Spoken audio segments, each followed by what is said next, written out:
Ah, good. There it is.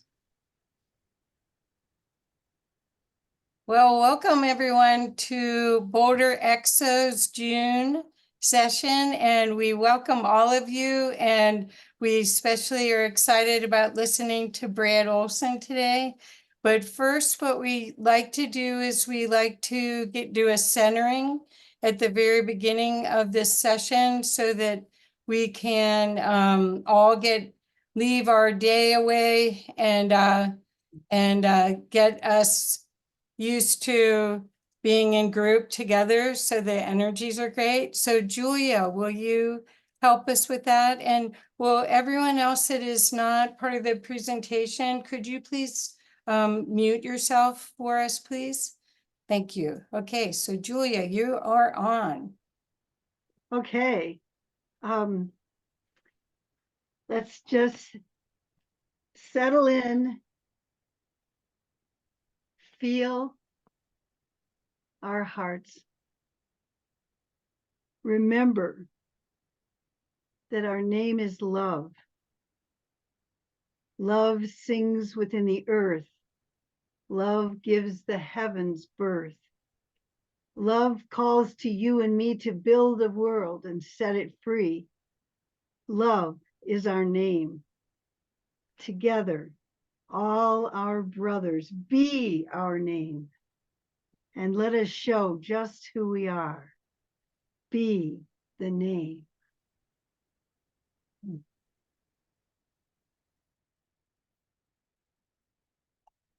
Okay. So next is up Gar. Gar will help us understand. Thank you, Julia. Gar will help us understand what's going on, what's new in our cosmic zoo here. Indeed. Thank you, Kathy. And thank you, Julia. That was wonderful. Yes. Oh, now let's see if I can share the screen. Ah, that would be a good screen to share. And there. And then if I move this down slightly, good. And slideshow, start from the beginning.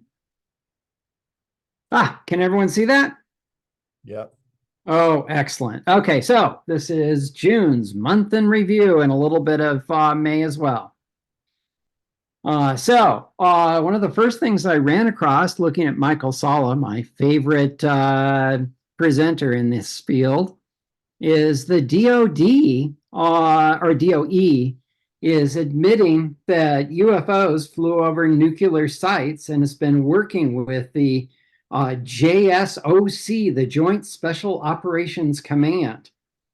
And together they've been retrieving crashed alien craft and reverse engineering them. In a Senate hearing, they were admitting this. So pretty wild. And in the picture there, you're seeing the really hot UFO sites where they've gotten craft and they've seen craft fly over and they've taken pictures. Next, Putin just signed a moon station deal with China. This should be interesting.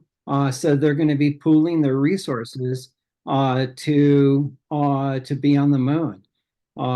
It's going to consist of an orbiting station and a moon base itself. And the moon base is going to have some smart mobile rovers and a hopping robot. Pretty wild. We'll see what happens with that. And finally, looking at Elena Danaan and listening to what she had to say for this last time. She was talking about more countries joining the Artemis Accords, and that was a group of ETs and Earth alliances to go out into space and to see what's going on and to become cosmic citizens. Along with that, there's the alien multicultural hub around Jupiter, where they've set up alliances with other ETs to make sure that we're relatively safe from ETs that would like us not to be safe, as well as setting up trade. And that's it for me. It's short and sweet. So go back over to Kathy. Thank you. Sorry, I was letting someone else in. Oh my gosh. Okay, well, thank you, Gar. And now I'm really excited to introduce everyone to Brad Olsen. If you haven't heard his presentations before, Brad, how come you're not on the view? I don't understand this. Okay, we'll do gallery.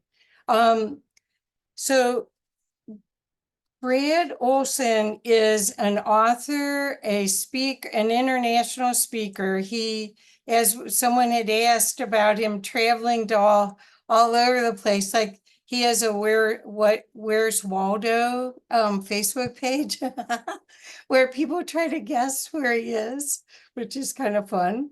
But anyway, he's award-winning author, book publisher, and event producer. His keynote presentations and moderating panels have enlightened audiences at Contact in the Desert, just recently apparently again, Journey to Truth, Alien Event, and Mount Shasta Summer Conference.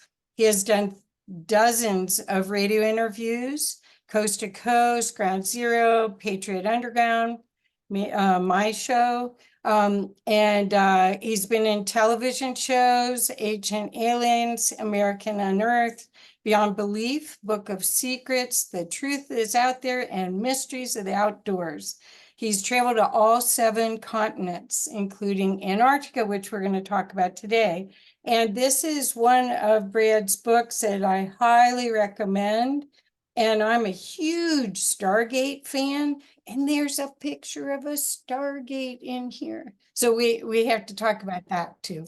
So anyway, okay, so with that, let's all welcome Brad. Thank you so much for offering to do this for us tonight. Oh, thank you, Kathy. Thank you for having me. It's a wonderful privilege and honor to speak with you all today and give my Hidden Anomalies of Antarctica presentation, which I just gave at a workshop. You had to pay $30 to get into that just a few weeks ago, and I'll be giving it at the MUFON Symposium in Dallas, Texas next month, and not sure what they're charging for that, but that's a paid event too. So you guys will get your money's worth here, and it's a great show, and I'm always on the constant lookout for new happenings and what's going on down there. Right now, of course, it's the middle of winter. They're coming into their winter solstice in a week. So anything below the Antarctic Circle is 24 hours of darkness. So it's really the cold period down there. And on the 5th largest continent of the world, there's only 1,000 people. So when people tell you that the planet's overpopulated, well, Antarctica is a big place and hardly anybody down there. So we got that. But hey, it's great to be here, and look forward to giving you guys this presentation. Why don't I share screen here and we'll get started. And I go to here and play it. And can you guys see full screen now? Nope, not yet. Not yet. Nope. Oh, I gotta go to this one, and then I bet you'll get it. Or is it you were on Keynote again? Again soon. What the hey? I just did it and it worked. Yep, we were just on PowerPoint. Okay, let me try it all over again. Sorry about that. Screen share off of here. Anomalies. Perfect. There it is. Da-da-da, da-da-da. So I'm screen sharing. Let's go play. So we go full view. And how's that? Are we full screen now? Yes. Now we are. Oh, no. Okay, Are great. you in Keynote or in PowerPoint? Because Oh, it's I'm in PowerPoint. It's flashing again. Interesting. Why? Okay. Do you want to send it to me? real quick? Take it out of full screen. Okay. Can you see There. that? Okay. And just press play. Just Yeah. press To the play. right Yeah. there and see what happens. Yeah, bother. Technology. Well, the other, if you can Well, see we can do it this way. full screen, what I can do is just enlarge it like that. Yeah. Not ideal, but at least this will work. Okay. Is that okay? Yeah, yeah. Okay, well, let me just go back to the start, and that is the cover screen, and you can see that image down there with the whale bones. This is the Arctowski base on King George Island. This is our first landfall, and it took 92 hours to sail to the harbor here from Ushuaia, Argentina. And that is over the very rough Drake Passage, which is generally regarded as the stormiest seas of the world. And I can attest to that. I got seasick for 3 days and threw up all the food I had in my stomach. I couldn't eat anything. So it was about a 5-day Drake Passage fast where I lost about 25 pounds. So Hey, Brad, on a crash diet, that would be the way to do it. Brad, is it possible to expand that image into the screen that you have, even with the stuff on the left and the right? I'm only seeing about a quarter of my entire screen. It's hard to read, the small print. How does that look? I just hit play off another button. No, the play is not working, but It's black. there we go. There is. No, Oh, no, it flashes. So Brad, why don't you, if you wouldn't mind emailing it to me real quick, the PowerPoint, Okay. then you can still go forward, but in the meantime, I can be seeing if I can set it up, okay? All right. And let's see. Okay, I'll just reply to this email that you sent me for the Zoom link. Okay, Where did the it go? 10 Yeah. emails I sent for this. sorry for the confusion, but when you have that many slides with all that detail, I'm looking down the left edge. I want to be able to see the biggest image I can. Yeah, I don't blame you. And now I just lost the email. Dang it. Okay. I found out that I could zoom in on my tablet. I can just take my fingers and make it big right here on my Oh. own screen. Just FYI. Well, I'll send it to Kathy as a PowerPoint. And if you can open it up, then I'll just say next slide. Sure, I'm fine. Everybody, we did this in the pre-show and it works, but now it's Julia's right. You can stretch out the screen. okay. Let me go to PowerPoints. Mhm. We're going to attach it, send it off to you. Here we go. And I can just continue on what I was saying Yeah, about. Yeah, and I'll flip just do over. it in the background. Yeah. There's a zoom drop down in the upper left-hand corner that you can probably make greater than 100%. So this is 370 or 337 megabytes, Kathy. You'll have to open it I at understand. the Google Drive link. Yeah, that's fine. Right now. I Okay. get it. Okay. I send video all the time. Just a little background getting down there. So I had bought a Ford Expedition or Ford Excursion in Santiago, Chile 2 months before. And I drove it all the way up to Peru and Bolivia, where I was with Nassim Harriman and Brian Forrester going throughout all the megalithic sites in South America. And that was really fascinating too. I was one of the guest speakers. Adam Apollo was on there and a few others that I keep seeing at all these conferences, like a family reunion every time. And then I drove all the way down the length of Argentina, which is a big country, a long country, 8th largest in size in the world. And all the while I was going to investigate some Nazi hangouts and places like that. And also more mysteries such as the Patagonian giants down by the Magellan Straits, although they are now extinct. There are no more Patagonian giants, but it was a quite a sight to see, because when the first mariners were following through the Magellan Straits, they would see these big bonfires and the giants were dancing around them.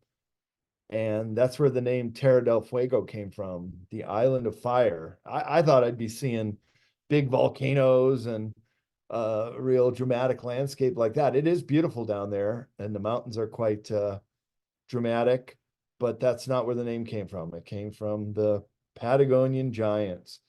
So for a long time, I do another presentation about the maps during the Age of Exploration, how Antarctica was always on the maps and always presumed to be this southern continent, although it had not been discovered, and it would take another 300 years after Magellan discovered the straits to be able to, for the very first mariner to be able to set foot on the continent of Antarctica.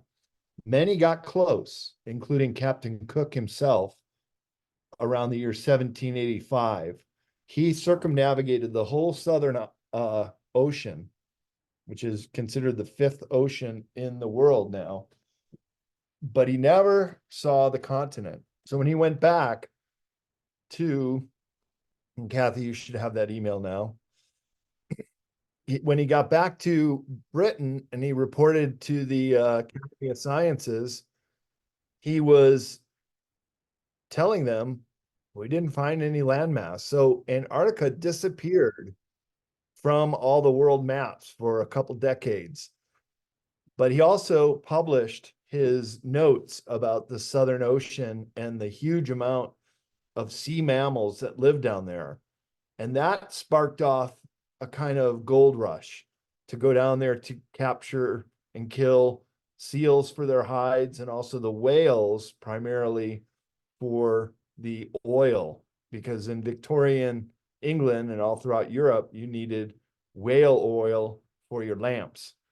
So it was a very lucrative trade, and it was actually the whalers who discovered Antarctica after following the path of Captain Cook. They just continued to go farther south in search of these animals. And I'll show you some pictures of some of the wildlife down there. It's quite fascinating because these animals really don't have any fear of humans. It's quite fascinating. If you want to pull up the screen, Kathy, I'll narrate along as soon as you're able. So I got down to Ushuaia, which is the southernmost city in the world. And that's where about 90% of all of the boat traffic travels from. And the first thing you see down there is this great big deep water port where all the cruise ships are coming in, as well as all the research ships that people also take trips on. Nat Geo does one, and there are quite a few others. And they're coming in and out of this deep water port, one or two every day. So we go to the tourist agencies around Ushuaia and inquired about gaining passage on maybe one of the cruise ships. That seemed like the only option. And they said, you're getting down here at Christmas. This is the middle of our high season. They said, we don't have anything open until end of February. And that's about when we're supposed to be flying out. So for a while, it did not even look like Antarctica was going to happen. But then we popped into this one travel agent who spoke English pretty well and tried one last time. And she said, well, have you been down to the other pier, the Yacht Harbor Pier? I said, no, we don't even know where that's at. Yeah, just another few miles down. And a friend of mine has a boat, but he only had a spot for one person. So I said, well, we might as well go down and talk to him. So we did, and sure enough, he had a boat. He was leaving in about 2 weeks, but only had room for one and really wanted to go. I was with my partner at the time and couldn't leave her behind. So he told us, well, there's another boat here that does have room. Why don't you talk to them? And we did, and they had room, and we got on with the Chief One, which was out of Poland. They had just sailed down. The owner went solo. He was going to do an around the world solo, but realized it would be too lonely for too long. So then they converted the boat to a charter. And they had already done 1 or 2 trips down to Cape Horn and had to do one more. But then they said, all right, well, if you want to pay, you can either pay direct deposit, but it's $2,000 less per person if you can pay with cash. I said, oh, no problem. Yeah, we just have to do a withdrawal. We'll get it. But it was a problem because in Argentina, the most amount of money you can get out of an ATM is about $150. So every single day, we had to go to my 2 accounts and her 1 account and withdraw $150, $150 every single day. And we made it by 1 day that we had all the exact money to join the expedition on the cheap one, which was out of Gdansk, Poland. Said it on the back of the boat. It had been a former New Zealand racing boat. And one feature that I liked about it, my dad had a sailboat, so I have some experience in the British Virgin Islands and the Great Lakes, is that it had an airtight water compartment up front.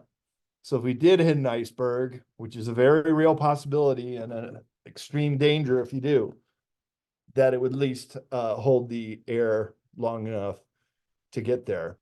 So while we're sailing over, we hit a storm on the Drake, and that's probably what made the passage even more rough. And at one point, we got hit by a rogue wave that hit the boat so hard, everything went flying across the boat. My girlfriend bought a chunga, and it flew across and hit our friend Luke Dog in the head, and it smashed the bottom bowl part of her guitar on his head. And it was the whole galley was just a mess. Everybody was sick. It seemed like this was going to be a total disaster. But then as soon as we got to the Arktowski base, just showed you the picture of the first slide, we got on land. We were bringing them, this was a Polish base, so they had prearranged our arrival, and we were bringing them fresh fruit and vegetables, which they very much appreciated.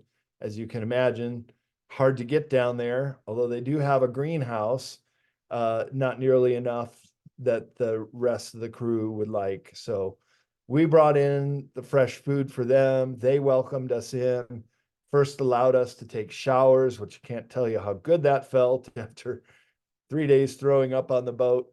And then we also got Wi-Fi, one and only time on the trip, just to let everybody know we made it okay. And then once after we left King George Island, it was very much smooth sailing through the Bransford Strait and several other intercoastal waterways along the Palmer Peninsula in Antarctica. So you can imagine South America comes down a finger and then Antarctica comes up. They both kind of hook around. That's the shortest distance between any continental landmass and Antarctica.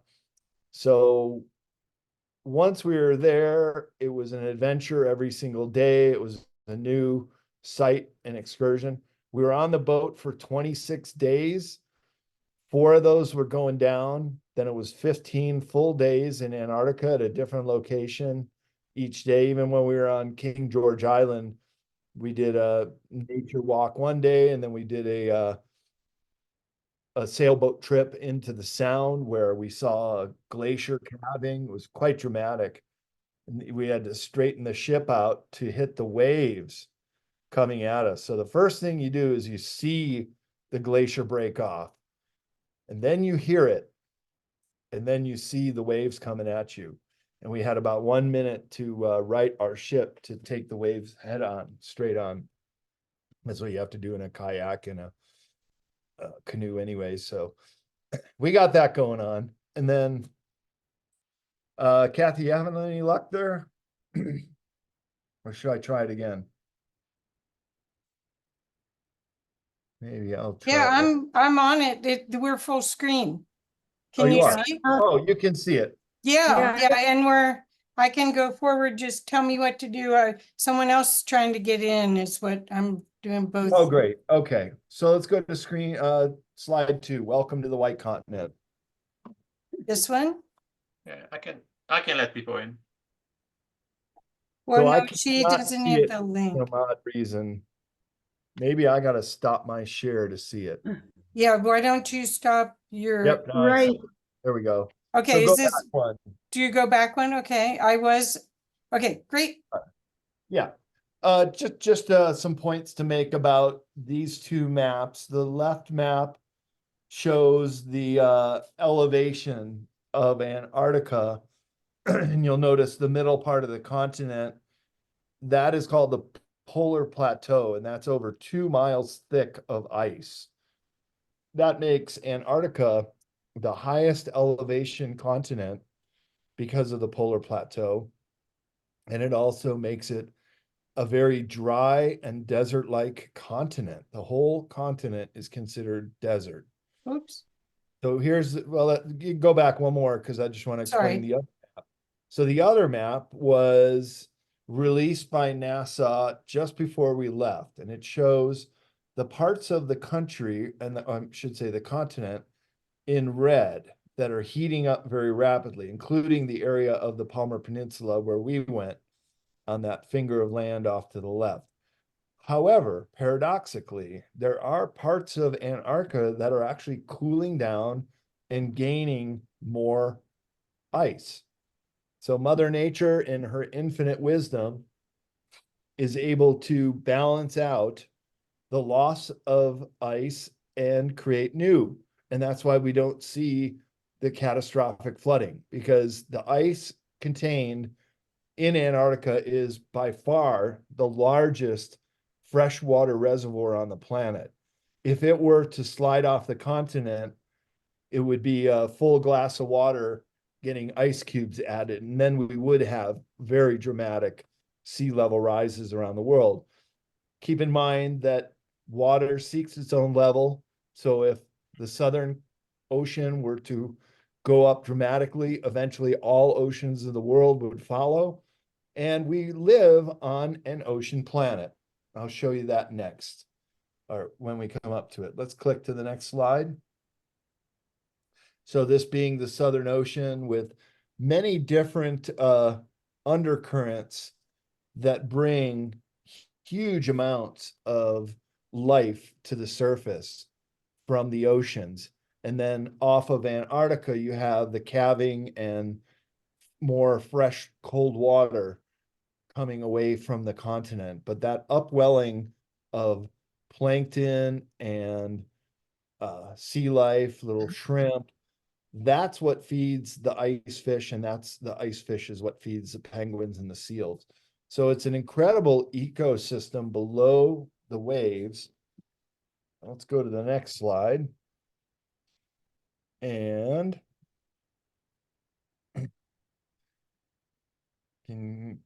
so there are several countries that make claims, but no one can own no one can own Antarctica. This is a slice of Argentina's claims right below.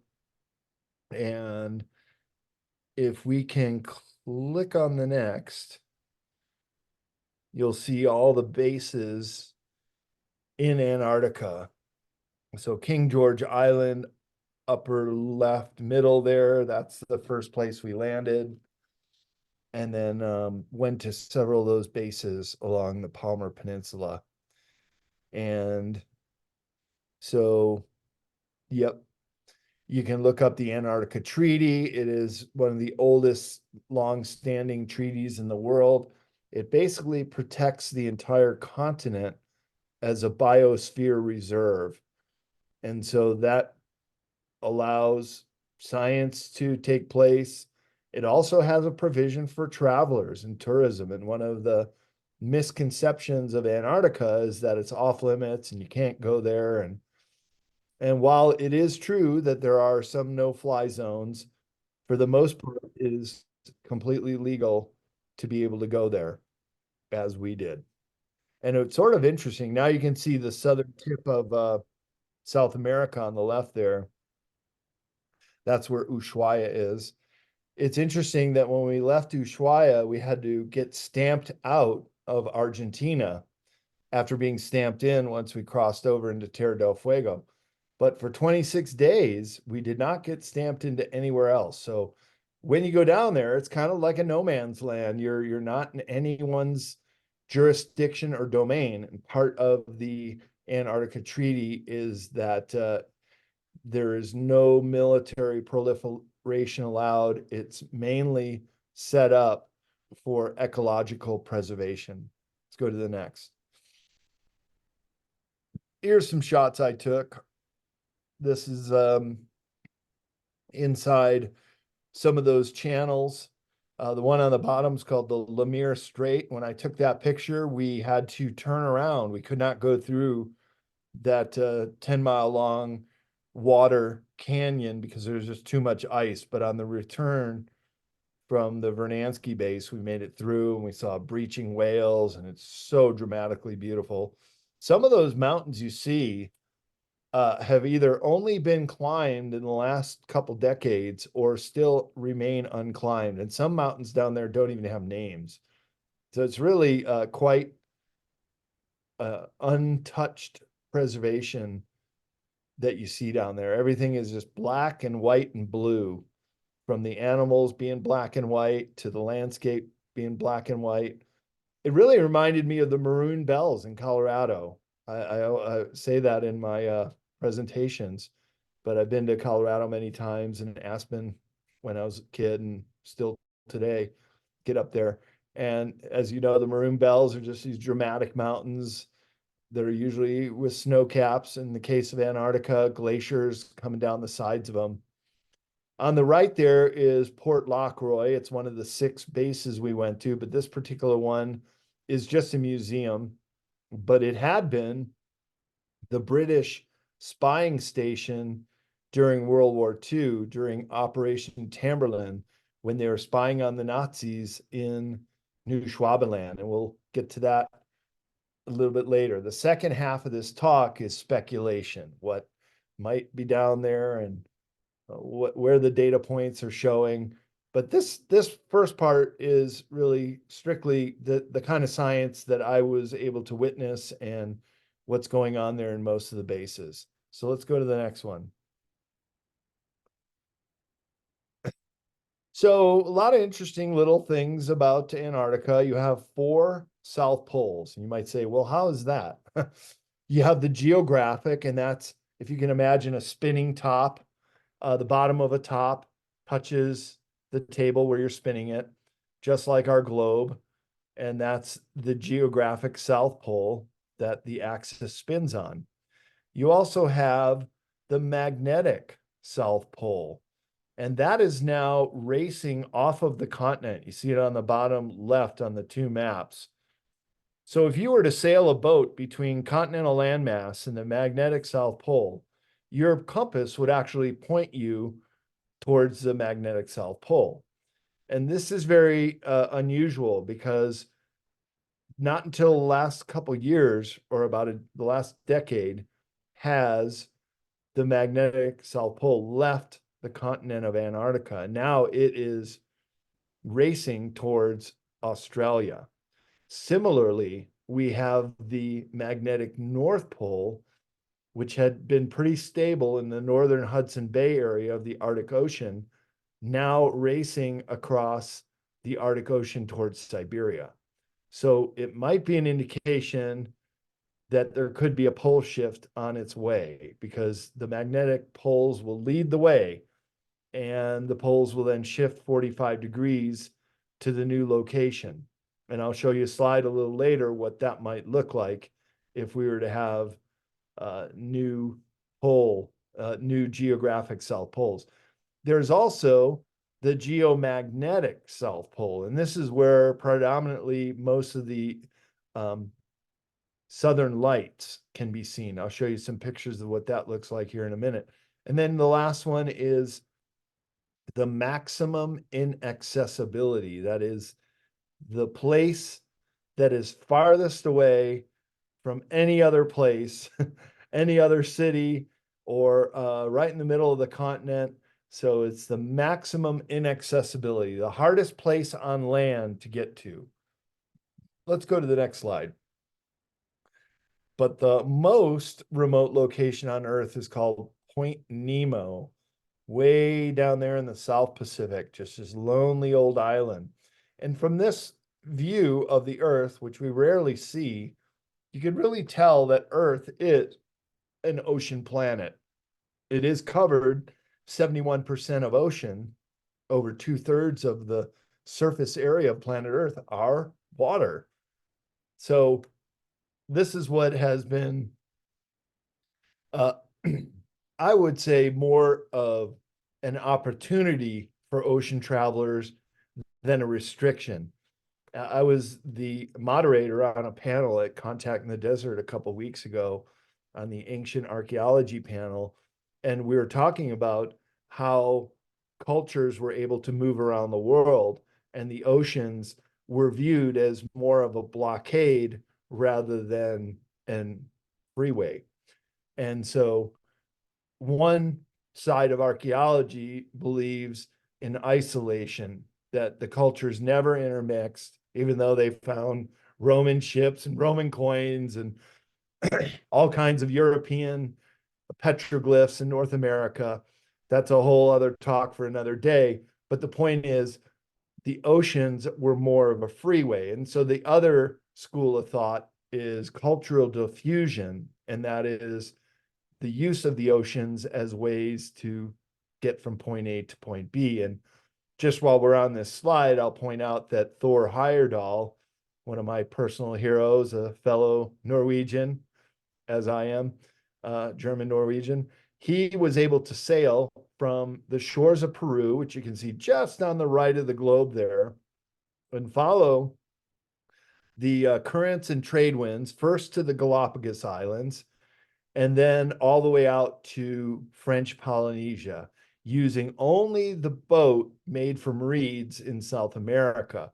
So he pretty much proved that you could have interocean travel with a boat that the Incans could have made, and that the cultural diffusion went the other way around. So you see the Kantiki or the Maui statues on Easter Island are very reminiscent of the statuary you see at Tiwanaku and Pumapunku, the only acknowledged pre-Incan sites by everybody.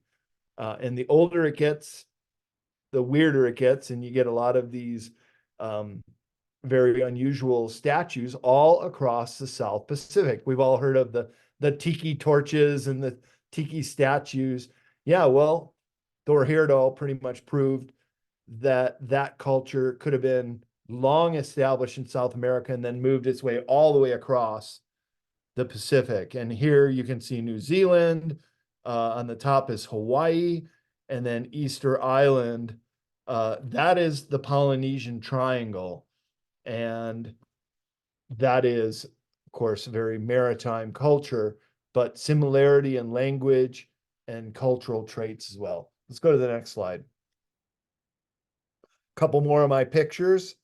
This is the boat we were on, the chief one, as we entered Deception Island, named because there is a rock right in the middle of that opening of a live caldera crater. This is an active volcano that we sailed into, and there are a couple research bases in there which got partially wiped out just a few decades ago when the Mount Deception volcano erupted. And here we are on the bottom there, walking around an old whaler village with names of young Norwegians who died whaling and were buried there. And in the Lonely Planet book, we read that there was a hot spring you can go to right out of that point there in the distance. That's where we're walking from.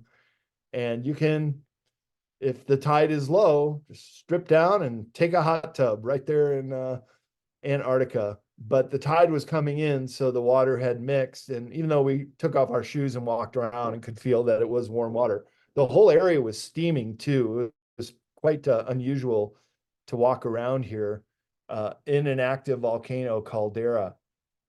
And that just highlights the point that Antarctica is the world's largest active volcano system in the world. When I wrote this script, 91 active volcanoes, since 2 more have been found. So I leave it in there just to highlight that new discoveries are being made all the time. Now it's known 93 active volcanoes. Let's go to the next.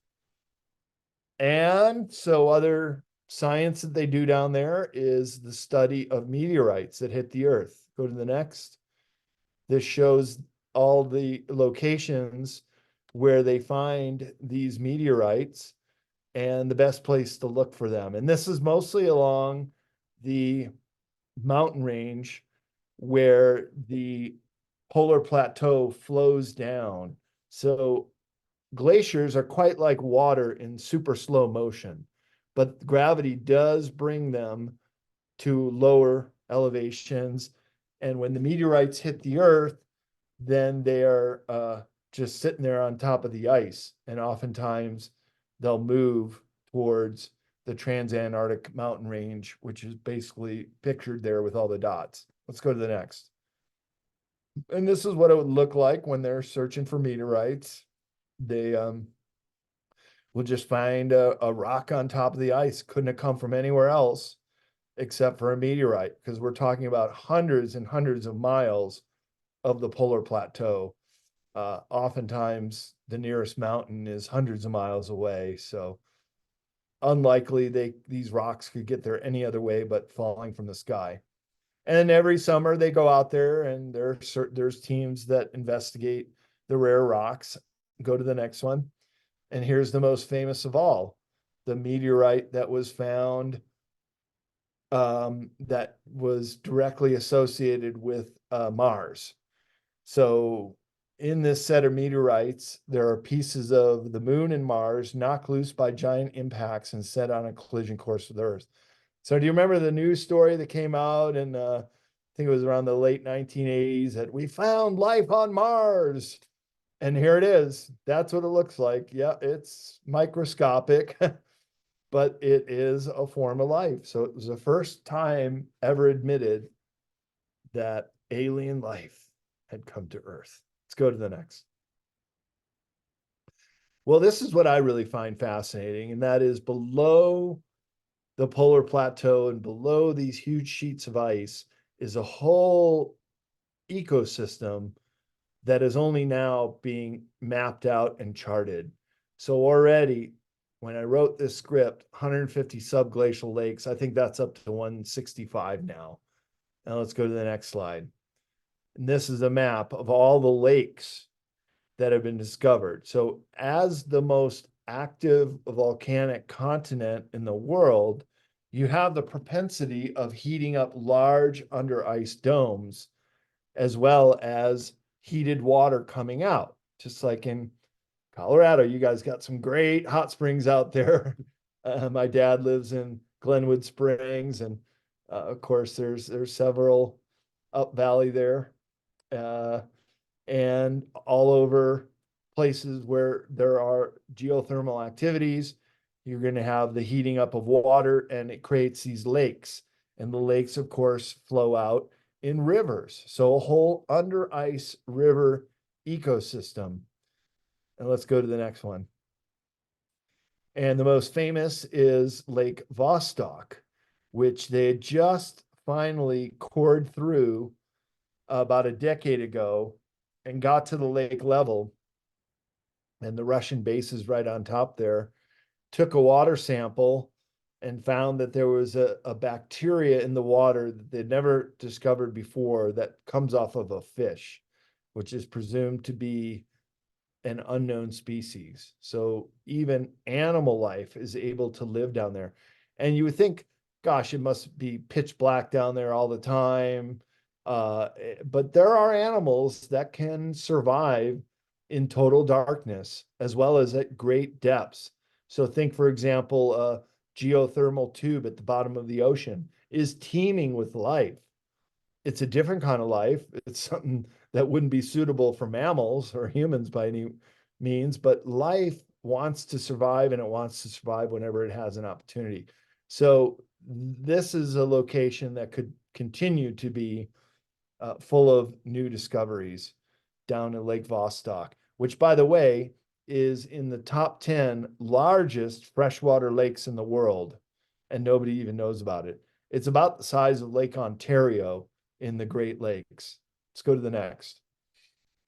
And here would be the Southern Lights as viewed from the geomagnetic pole. Down there, everything uses the name Australis, and this is what you could see on the old maps.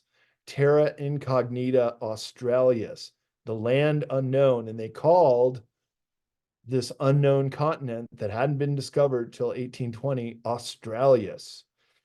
And it wasn't until Abel Tasman, the Dutch mariner, discovered Australia, and the island off of it called Tasmania got his name. But Australis then became the southern continent. And this is still well before Antarctica got its name. Let's go to the next. Here's another view of the Southern Lights. We all hear the Northern Lights. And just about a month ago, we had the rare viewing at southern latitudes when we had that solar flare. Seeing it behind one of our guests there, you got the Aurora Borealis. Here it's called Aurora Australis. And really very rare anyone can see it. If you pretty much have to be at one of these bases that's right now 24 hours of darkness for 4 months. And they're only halfway through winter now. They got 2 more months of total darkness. And then the sun just rotates right on the horizon. It's like twilight for 2 months. And then the sun pokes up and it just corkscrews around the sky. 4 months of 24 hours of daylight if you're at the South Pole. And then it reverses course. 2 months of twilight and then 4 months of darkness. Let's go to the next. So here are a couple more shots that I took. There are 60 scientific stations operating in Antarctica with 23 nations. We went to 6, although one was just a museum. The other 5 were working stations. You can see the Argentinian base on the top. The 2 on the bottom are us at the American Palmer Station. And they normally do not allow or want people to come to Palmer just because they got work to do. And so I'm on the radio with Bob Farrell there, the guy I got my arm around on the left, and those are the other 2 Americans on our ship. I said, hey, we're American taxpayers. You got to let us come ashore. We're paying your wages. And finally acquiesced, and they welcomed us in, and the 11 poles on our ship as well. So, and it's also kind of funny. You always see these signs. They must get really homesick there because they build these signs of all the distances to the cities in Chile and other locations around the world. And in the top photo, you can see our boat there in the harbor, just above the base there, the sailboat.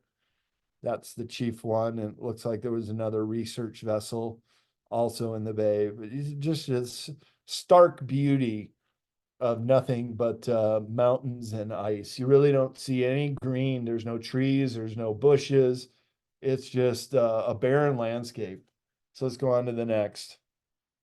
What you do see are a lot of penguins. I'll touch on that here in a second. So I asked Dr. Sala, who is an Antarctica researcher, as well as Linda Moulton Howe. I know both of them, and got them on speed dial if I have to make a call to get any information. So I asked Dr. Sala, hey, I'm going to Palmer Peninsula. What should I look out for? What's on your radar as being really unusual? And he's told me, well, look at the cosmic rays, which just a few years ago, this was a news story that rather than the cosmic rays hitting the Earth all the time, constantly, they detected a location near the South Pole where cosmic rays were exiting the planet. And just kind of wrap your head around that one. And also at a 30-degree angle. So they have these transient antennas. They do a lot of research down there. And that is one of the locations of the no-fly zone. And we found that out to be definitely an area around one side of the South Pole, which is presumably where this giant hole is under the ice. So let's go to the next slide. I just thought this was funny. They told us every time a new arrival comes on the base at Palmer, the first thing they do is pop in John Carpenter's The Thing. So I had to watch it again when I got back. And so that's an artist's recreation of the ship under the ice from The Thing. Interestingly, there are supposed to be 3 massive crafts under the ice, and I'll show you what I think is one of them and maybe another. And it's been known since the 70s that these major craft have been located in Antarctica, and they got the nickname Nina, Pinta, and Santa Maria from our intelligence agencies way back in the 70s. So isn't it interesting that life imitates art or vice versa? And you get all these movies like John Carpenter's The Thing. And the map below is really Donning Maudland. But that is the area depicted in the movie, which is New Schwabenland, which is where the Germans laid their claim. And I think one of the 3, Nina, Pinta, Santa Maria, is right there, pretty close to where that red circle is. Let's go to the next. So just some more interesting facts about Antarctica. I was just at a museum today on the Grand Staircase in Utah, where I'm at right now, showing dinosaurs. This is one of the richest areas of dinosaur deposits because at the time it was in the late Cretaceous period. It was a sea, inland sea, it was a wetlands, and it was land dinosaurs. So all 3 species that lived in and out of the water were found in this area. And this is also the same with Antarctica, that there's an overlay of megafauna and megafauna and flora from the time Antarctica was connected to the southern continents and then broke away in continental drift, which is a very new science too, by the way. It's less than 100 years old. Have we identified, mainly from South America and Africa connection, how closely those 2 were linked, but also how these other continental land masses, including India, racing up towards Asia. And the Himalayas are the only mountain range in the planet that continue to grow because of the impact of India as a subcontinent hitting into the Asian plate. Similarly, Antarctica and Australia, well, they went their separate ways, but in the fossil record, they have evidence that certain animals and plants lived on both continents. So let's go to the next.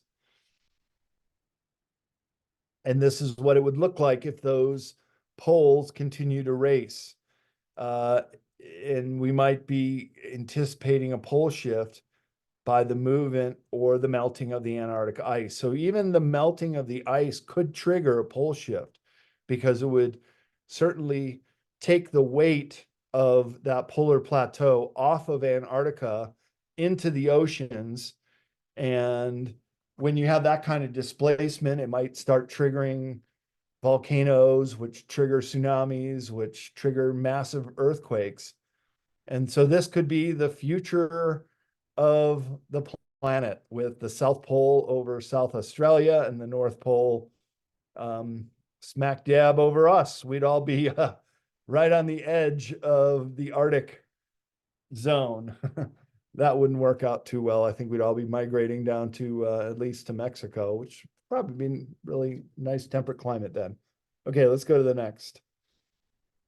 So as I said, you really don't see anything green there. There are some lichens and there are some mosses that you can see, but really it's a desert, the driest continent on Earth.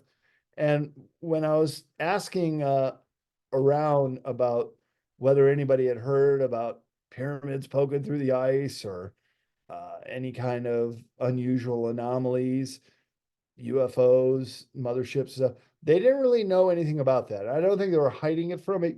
They just didn't know. But one of the sea captains said, well, what you should look into is that seal that crawled up deep into the dry valleys of Antarctica. You go to the next, I'll show you. But that seal is 3,000 years old, and scientists still come there to study it. Well, before we get to the dry valley, this is a brand new story that Mount Erebus, which is a permanent lava lake, is pumping out gas nonstop. It's one of the few volcanoes in the world that has a lake of lava that's always there. But what has just recently been reported is that microscopic monatomic gold particles, so small, 60 micrometers, but have been found near the volcano. And on a daily basis, 80 grams of gold comes out of this volcano, worth around $6,000. So maybe it's going to spark another gold rush. But it'd be pretty cold down there to be mining gold. Let's go to the next. And if we look at the fault lines of Antarctica, this is where most of the volcanoes are, including the map that the Nazis made on the right. So the deep subsea trench discovered by Nazi expeditions, volcanic origin. And you can see the little claim the Nazis made there. And we'll go into New Schwabenland in a bit more depth here in a minute. But you have a geomagnetic geothermal fault line traveling right through the middle of the continent and right up the mid-Atlantic ridge, all the way to Iceland, which is known as the land of fire and ice. So is Antarctica, probably even more aptly named. So some of these trenches, it says in the subtitle there, would be suitable for human habitation with the simple addition of electric lighting. The trench is an excellent deep sea route for U-boats. So just put that one in the memory bank in a little bit, and we'll show you what Antarctica looks without the ice. And indeed, there are these long fjords that extend on all sides of the continent, maybe even between the two. This is still yet settled, whether West Antarctica and East Antarctica are actually two continental landmasses. They're certainly different in age. East Antarctica is 3 billion years old. It's that part that broke off from Gondwanaland, where West Antarctica is very new, only 700 million years old. And that came right down from the South Atlantic Ridge.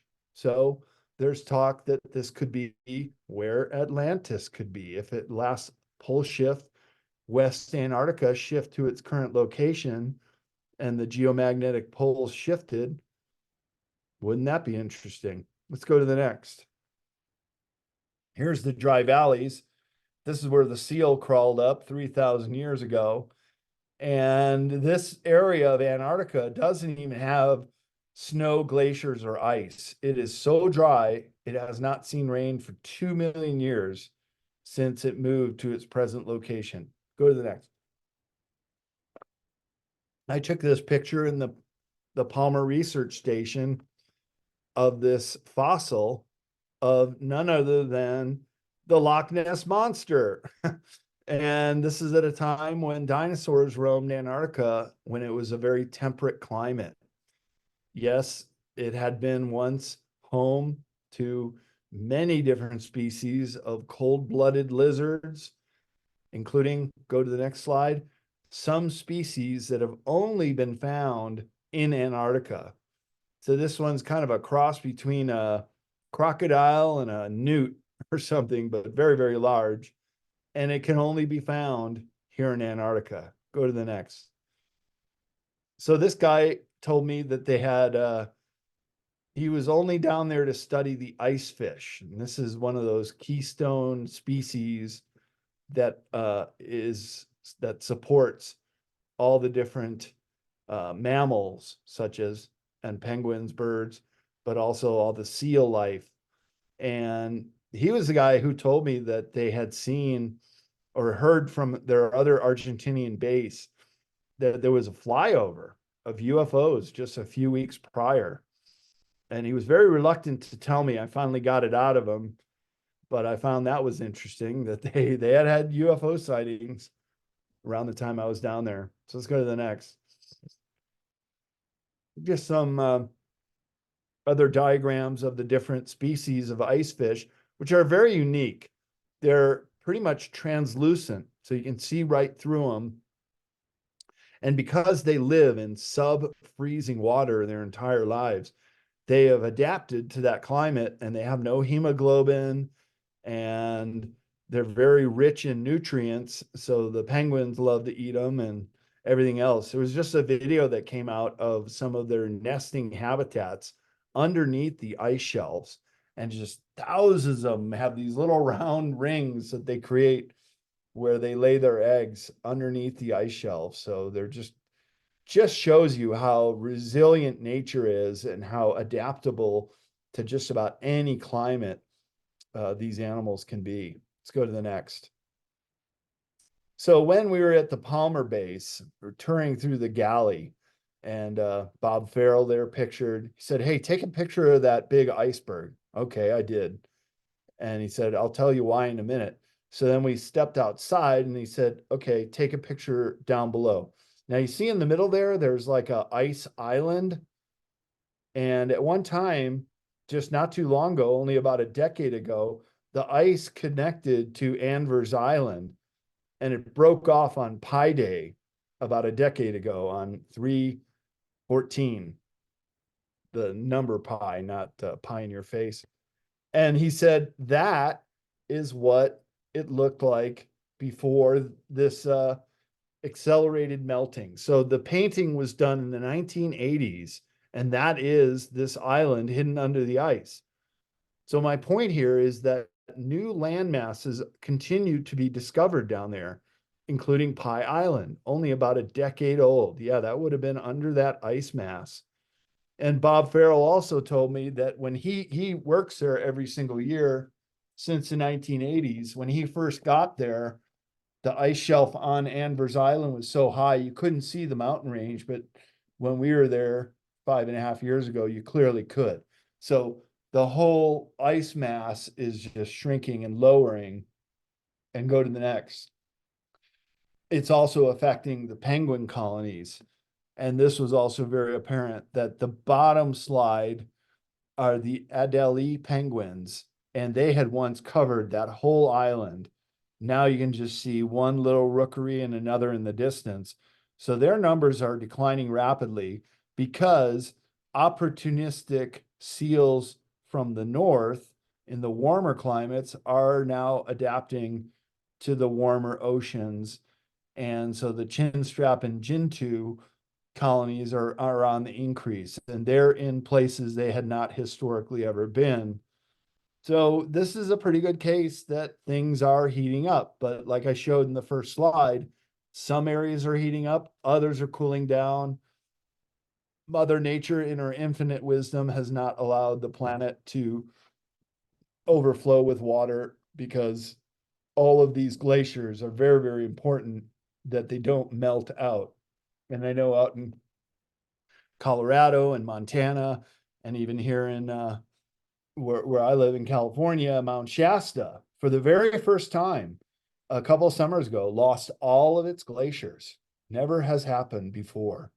And it's interesting that some of the Native American tribes have prophecies that when Mount Shasta loses its ice, that we will be on the threshold of great earth changes. And sure seems like we're in the beginning stages of that.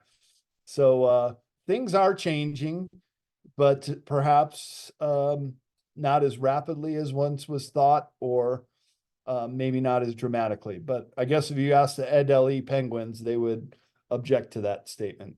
So let's go on to the next slide. So just a couple of historical footnotes here, that the race to the South Pole was won by the Norwegian Raoul Amundsen, who used a dog sled party, unlike the British Scott party seen on the right. Just missed it by 35 days. They must have been pretty bummed. All 5 of them died on that expedition, and they're buried in the Ross Ice Shelf. Amundsen and his party didn't lose anybody, and part of the reason was they used dog sleds. The British were pulling sleds, and it exhausted them. Plus, they were collecting all these fossils they found on Mount Buckley, which is right above the Beardmore Glacier. And so they were just getting weighted down with all these rocks. and they missed their storage depot by only a few miles and had to set up a makeshift tent, and that's where they all died of exposure and freezing to death. Must have been a very horrible way to go. So it's a very, very inhospitable climate. Many people have lost their lives down there. It's not for beginners, let's say. I mean, I got violently ill on the Drake, so I know what I'm talking about here. And that was the hardest trip I've ever taken in my life, bar none, by far. So let's go to the next. All right, let's get into some of the mysteries. This is what people at UFO conferences love for me to talk about. And all I can say is this is speculation. I cannot prove this, but what I do as a researcher is collect data points, and I try to put together a narrative based on what evidence I can find and whistleblower testimony. So this map on the left is from Brian S., who was Linda Moulton Howe's first whistleblower, who said he flew over the hole, defied the no-fly orders on an emergency evacuation and saw it, and said that there's even a road that snakes down to it, so you can get down that polar plateau 2 miles, presumably to the continental landmass, presumably geothermically heated. It's not out of the realm of impossibility that there would be these huge domes under the ice and every once in a while a chimney to the surface. And there's actually many other holes that have been discovered, just don't know where they go to or if there's any kind of life there.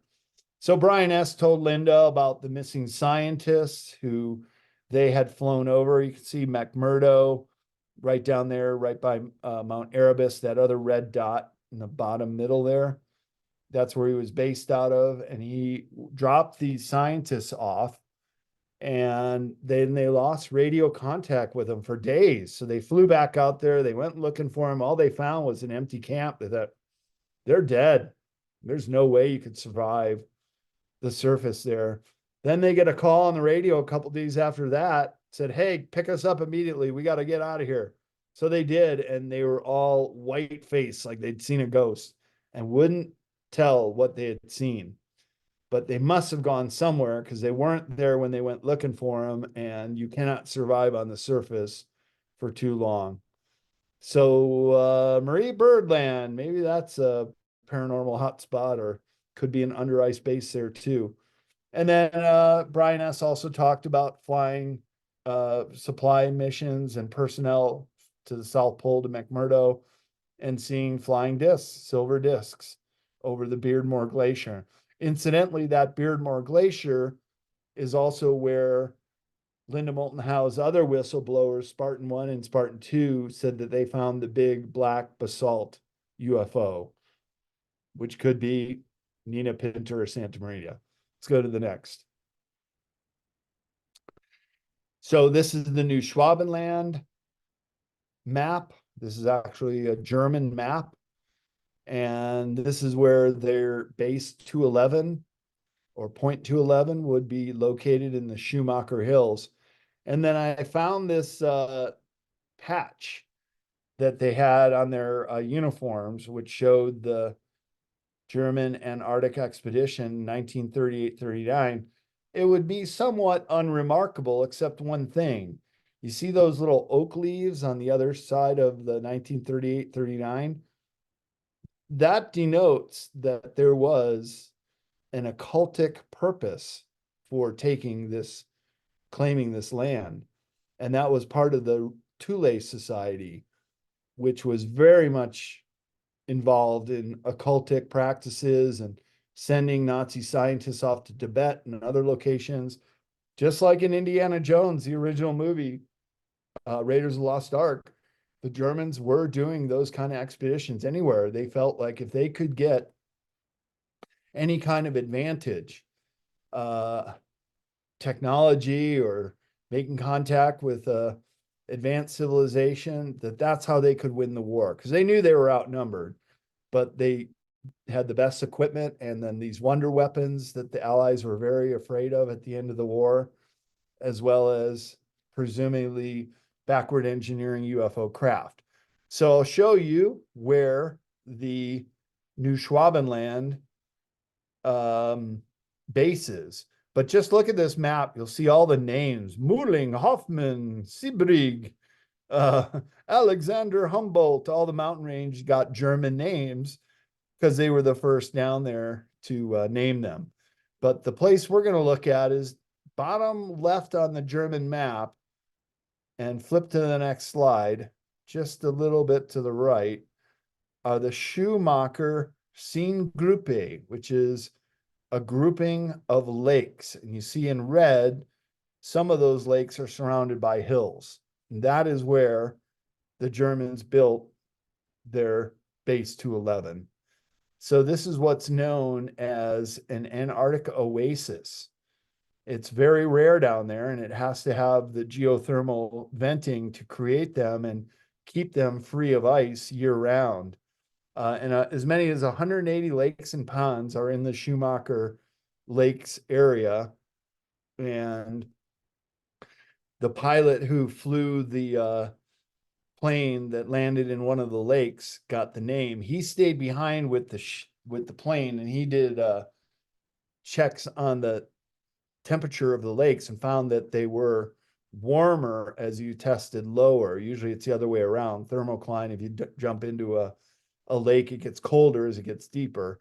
So he knew that these were geothermal hotspots. And then his team went out to the hills around there, and that's where they found Point 211, the Nazi base. And that will come into the picture once again when we go to Operation High Jump, which was to recover Nazi UFO craft, which went missing right after World War II.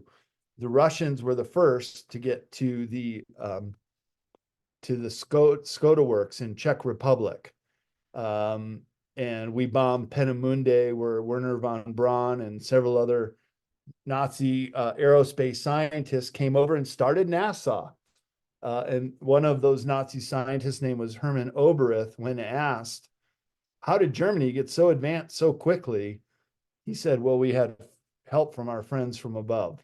So they even admitted that they were working in tandem with ET races to backward engineer this stuff. And then after the war was the great migration of a lot of this high-tech equipment to Antarctica, but more to South America. And I located some places where these big German bases, still to this day, they act as micronations. And they bought up these huge land holdings in Chile and Argentina and Brazil, where they just speak German, and you can't go in there. Even the government can't even go in there. And they're very, very wealthy. And so a lot of these UFO sightings in South America were actually just the Germans testing their craft. So let's go to the next slide. And so this is about as close as you can get to the Antarctica base 211 in New Schwabenland. Now it's a South African base, but the Germans are still there. And I'll show you a slide in a minute of the German bases. But the Sane 4, I just added this slide. It didn't take too well. I'll have to rework that, but you can kind of read it and where it is located. And you can see this plateau up there where New Schwabenland is. But let's go to the next one. And then this is the map during the Cold War. And I'll tell you, my jaw hit the floor when I saw the West German flag there at Neumayer and Konin. They were still there in the 1980s. They're still there to this day. The Germans never left New Schwabenland. But there's the Sanye 4. That's about as close of a base to the Schumacher Ponds, in my estimation. The Norwegians are down there. Even India's down there, and so is Russia and the Brits. But keep an eye on Konin base. And then at the bottom corner, Belgrano 2, that's where the Argentinians said that they had that UFO flyover. So it's almost in the claim of New Schwabenland, but these are all the bases that are there now. So let's go to the next. And this is the Conan base. What the heck is that thing? I think this is one of them. Nina Pinta or Santa Maria, you take your pick. And if you go back into Google Earth and the Wayback Machine 2013, they were doing some kind of excavation there. You can see in the upper right picture, a landing strip, a snowmobile tracks, and then they were doing some kind of dig there, right around there, yeah, and some kind of entrance, and then there's this giant grill-like machine, which you can also see some tracks around it in the blow up, that they were digging it out. And again, as a researcher, all I do is try to connect data points.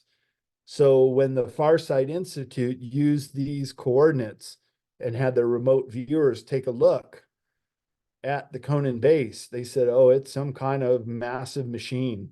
It's not working anymore. It's long defunct, but it's some kind of giant craft that had been used by very, very tall beings, because the ceilings were super high. And I think they saw some of the machinery or seats that they were using, and it wasn't for humans. So this is my best estimate of Nina Pinta or Santa Maria.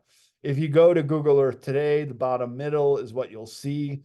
It seems to me that they wanted to preserve it and maybe put up some kind of covering. And these are like the top of a big top or something. And now the snow has taken it over again, and you can't really see much more. Let's go to the next. All around Antarctica, some of those shows I've been on, The Truth Is Out There and The Book of Secrets, will say, Brad Olsen says there's UFOs under the ice. Well, they don't use my best pictures or the best evidence that I just showed you. They'll show you these. Maybe they could be shadows, but Brad Olsen says they're UFOs. And then they'll have a skeptic guy come on and say, no, it's a shadow or a trick of the eye or this or that. I don't know. You got to have that, I guess, in TV is the conflict. So here's some coordinates. I'll just put them out there. If anybody wants to go look at them themselves and see anything more than this, let me know. Well, let's go to the next. And as well as perhaps pyramids poking through the ice. The most famous one is in the Shackleton Range. That's that pyramid on the bottom there, and a couple images on the right that you've seen on Ancient Aliens and other shows. But I think the jury's still out whether they're handcrafted by a higher intelligence or if they're just nun attacks. And that's what travel guide expert on Antarctica, when I showed him these slides, he just said, oh yeah, we fly over that and we see it all the time. I said, well, what do you think? He said, yeah, it's just a nun attack. What does that mean? Just an attractive mountain poking through the ice. I said, well, did you ever go down there? Did you check it? Did you climb it? Did you take a sample? No, we just fly over it. So the jury's still out on that one. And then there are two other locations, one of which is in the McMurdo Sound, right off the ocean, that you can see in two of those pictures. And then there's a third location in Oatsland, a really remote location on the bottom left, which if you were to go to Antarctica from New Zealand, that's where Oatsland is. So 3 locations supposedly have pyramids. We'll have to go down there again to find out. And I have an opportunity with a venture capital company called VC Cross. And they're actively trying to raise money for me to go back down there with a documentary crew, in which case we would stop certainly at the Shackleton Range and go check out this pyramid and put it to rest once and for all. Is it just a nun attack? Or if it is intelligently built, that's a total game changer. And I'm off to say that disclosure could very well come from Antarctica if we're allowed to go down there and stop at some of these locations. Maybe one of them is a complete game changer. The Conan base, this pyramid, or some other places. Beardmore Glacier. Let's go to the next. And here's one of those pyramids that you can see on a big 360 view of the McMurdo Sound. And so this has given some speculation that Antarctica might have been Atlantis. There are pyramids that have now been discovered underwater in the Atlantic. One off the Azores Islands, another in the tongue of the ocean in the Bahamas. So there are pyramids around the world, sometimes underwater, sometimes covered in ice. This is another field of study that has yet to been fully resolved. So like Admiral Byrd said in his time, the place to go for young adventurers is Antarctica. There are still many undiscovered locations and things that we can learn about the physical planet that can only be found in Antarctica. Let's go to the next. So once in a while, I'm able to debunk my own research. So there was the Fitbit Strava data dump about a decade ago, and they were all doing these loops around on the bottom picture there. So I went to my guy who identified the pyramid as a Nunatak, and he said, oh yeah, well, you see the airstrip up there. That's our airstrip. We land there at Union Glacier on our way to the South Pole, or mountain climbers going to Vinson Massif. And one day or several days we were stuck because of storms. So we just did a little triathlon. So that's where the area it says UFO base. It wasn't a UFO base. It was just some of their athletes doing a little cross-country race. And that's what triggered those Fitbit data dump. Let's go to the next.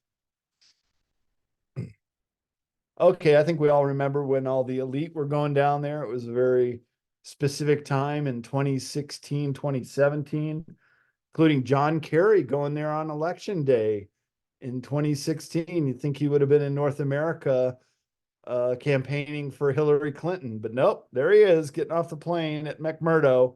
He went missing for a couple days, then came back to McMurdo, was tight-lipped about where they went, and then flew off the continent. Similarly, Buzz Aldrin went down there, and he got the Grand Trunk tour, you could say. They showed him around, and he said he saw things that maybe he shouldn't have seen to Mr. Adair, who was on a panel in Antarctica with me. And then I mentioned on that panel that he made a tweet that says, "We have seen the face of evil. We're all in danger." A very cryptic tweet that he took off very quickly. But nonetheless, people got a screen capture of it, and he's never since talked about it. You got Patriarch Krill, who's like the Pope of Eastern Catholicism. He goes down there to bless that little chapel. You got King Carlos of Spain. And then I think the most curious one is Prince Harry, who's the second son to King Charles. He goes down there with a bunch of his army buddies, but they go to the South Pole Station. Well, all we're told surrounding the South Pole Station for hundreds of miles is just one big flat ice sheet. So why we need to go cross-country ski for a week, unless they're going to see the hole in the ice, which is about 20 miles away. But you can't find that on any Google Earth maps. They mask stuff out, as I'll show you here in a minute. Go to the next one. So this could be the third location of Nina Pinter Santa Maria. But my guy told me that there are no double prop helicopters in Antarctica. So this could be photoshopped. It could be or it could be Greenland, perhaps, or another landmass with mountains, as you see in the background, but some kind of huge craft under the ice, if it's real. And there is a nickname of these places where people go, is the Illuminati Disneyland. I think it's more the hole in the ice. I can't verify that these are real, but let's go to the next. They are surely, they make their rounds. You see them in a lot of videos on Antarctica, and this is one of the 3 massive motherships that's supposed to be down there, or at least let's call it an artist's representation of maybe what it would look like.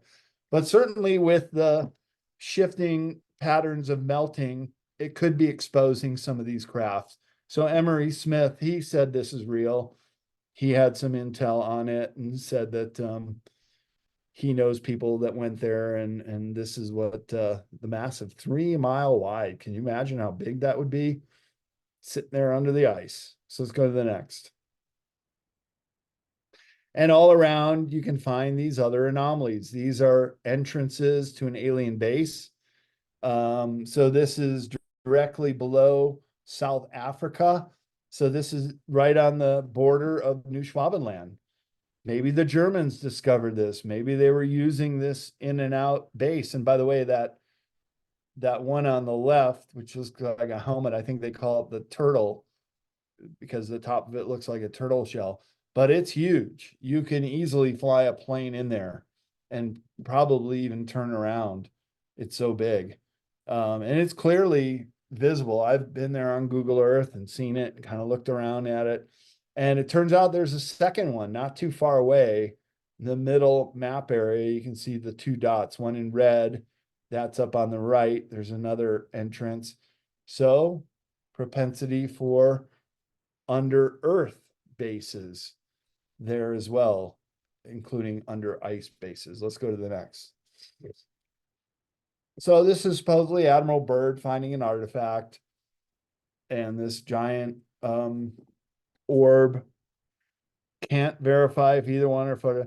You know, that's a problem. Now we got AI that creates these images. So it's getting harder and harder to verify whether or not these are authentic. It's best when you can get analog photos. Remember, you guys are old enough to remember, I sure do, when you used to put film in a camera. God, well, what an antique. Yeah, so if you can get the film, the negatives, and you can verify the negatives, that's probably the best evidence. Because there's some that I don't even include in here that show pyramids, that show sculptures, that show all this kind of stuff. And you just don't know if people are faking it. It's kind of like if somebody said they went to Mars and went to the Cydonia region and was hanging out and exploring around the pyramids up there, and they came back to tell the story. Who would know the difference? You kind of just have to take them at face value. If they were to throw some slides in there like this, say, oh yeah, I saw this giant orb and Admiral Byrd's artifacts. If people see it, then it changes the story. But if it's just a photograph, you can be a little dubious. Let's go to the next. And because Google Earth definitely masks out regions. And if you went searching for the hole under the ice at the South Pole, you won't find it. They don't even try to use those other masking tools to disguise their big rectangle. They'll just say, nope, you ain't seeing this spot. So there is some kind of some areas that are being hidden, but go to the next. Then there's really intriguing ones that are not being hidden, like these ones. And again, do a screen capture and look these up because they're fascinating, especially the one on the bottom there where you can see the snowmobile tracks and what look like pyramids with staircases in the middle like Chichen Itza. And Mother Nature does not create perfect squares and rectangles, especially in a symmetrical way like a step pyramid. And that's what those two look like at the bottom to me. The other one, it's somewhat symmetrical and it kind of looks like it's intelligently formed, sort of like a sea base, but there's no official base where that's at, but you can find it on Google Earth. And look around, do your own investigations. New people are finding stuff with Google Earth all the time. And I'm fortunate in my position that they'll send it to me, and then I'll kind of go to some of these coordinates and take a look myself. And if it checks out, then I might include it in this presentation. Let's go on to the next. So from the time of the ancient Greeks until the age of discovery, they knew that there was a southern continent down there. And this is actually where the name Antarctica comes from. But this is Magellan's map here. And there's the Magellan Strait. South America is flipped upside down. And let's go to the next one.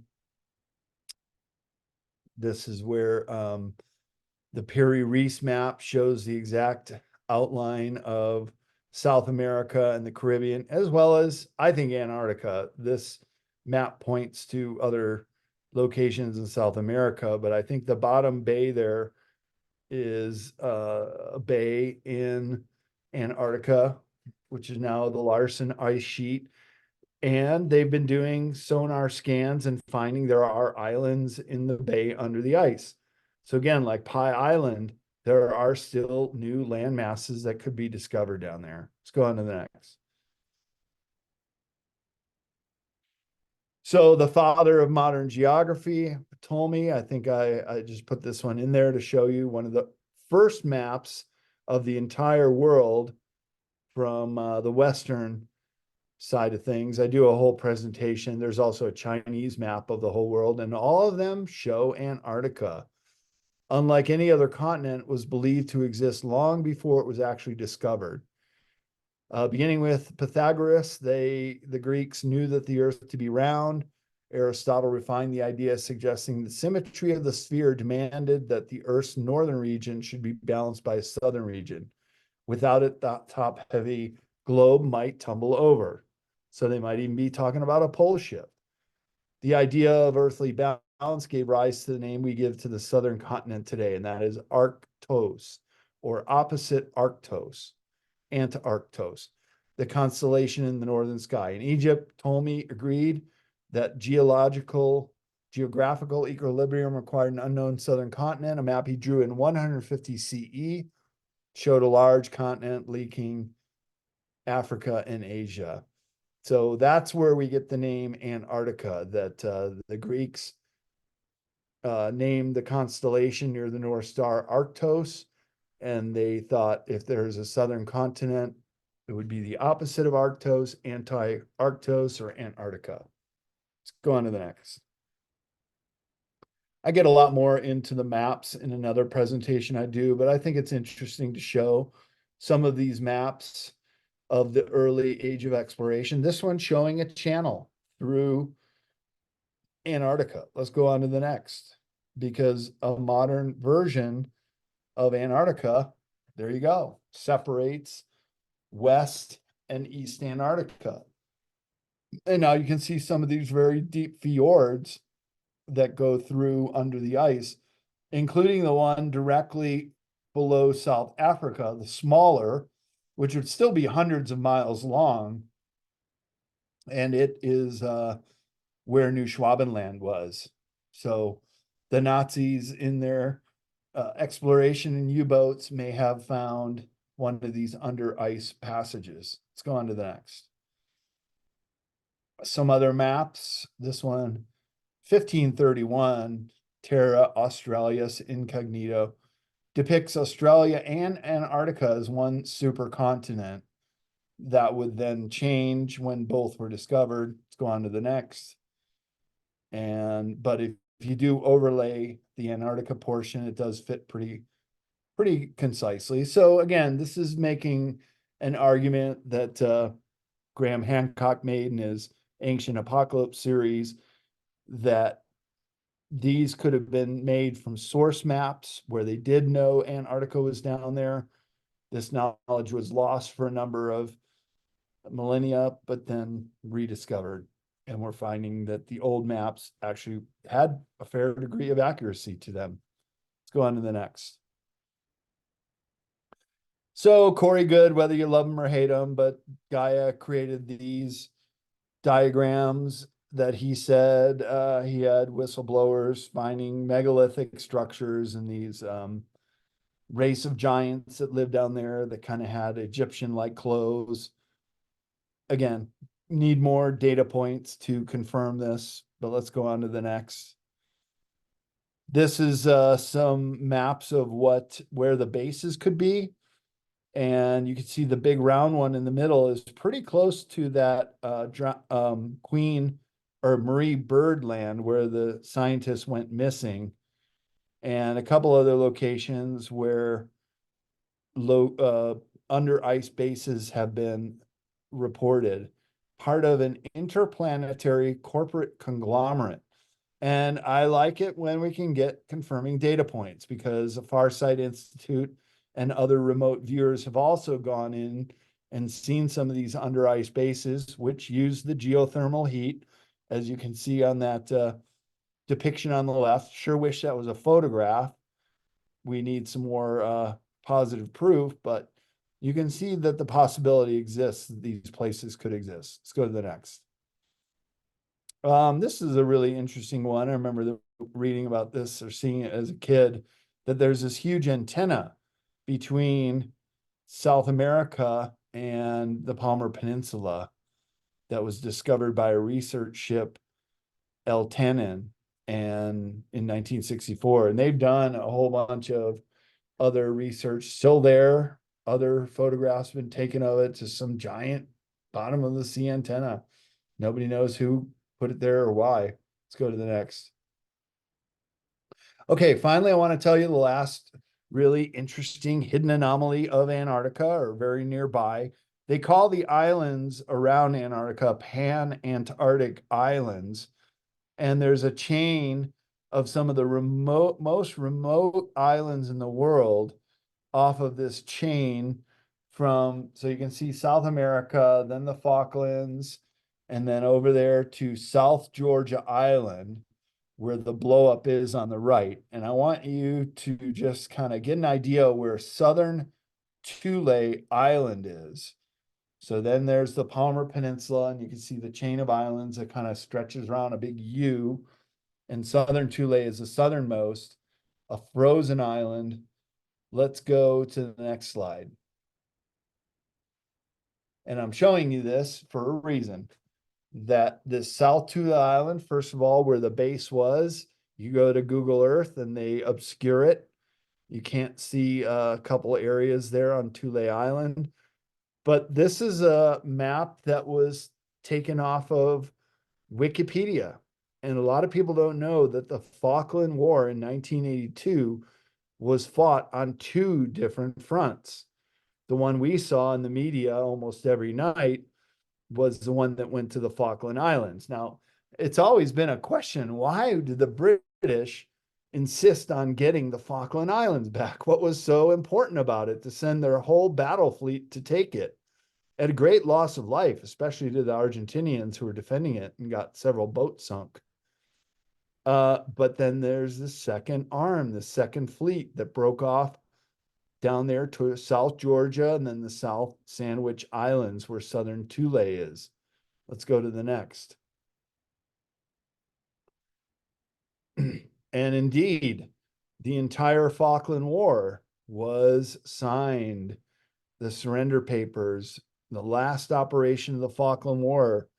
This was a photo taken out of a newspaper I found, where the HMS Endurance's hull lies off of South Thule Island. You can keep an eye on that research station. And it was just 8 scientists that put up a white flag. We surrender. They came out, they took the base, and they signed surrender papers right there on the ship. And that was the end of the Falkland Wars. But again, what was so important about taking these southern lands, including this base in one of the most remote locations in the world? Go to the next slide. Now you can see the Corbett, Uruguay base on South Thule Island.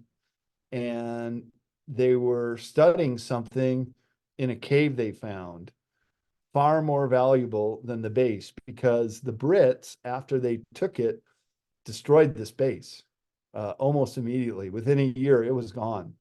So they came there, they saw, they conquered, and they grabbed what was in that underground base, the cave. Let's go to the next.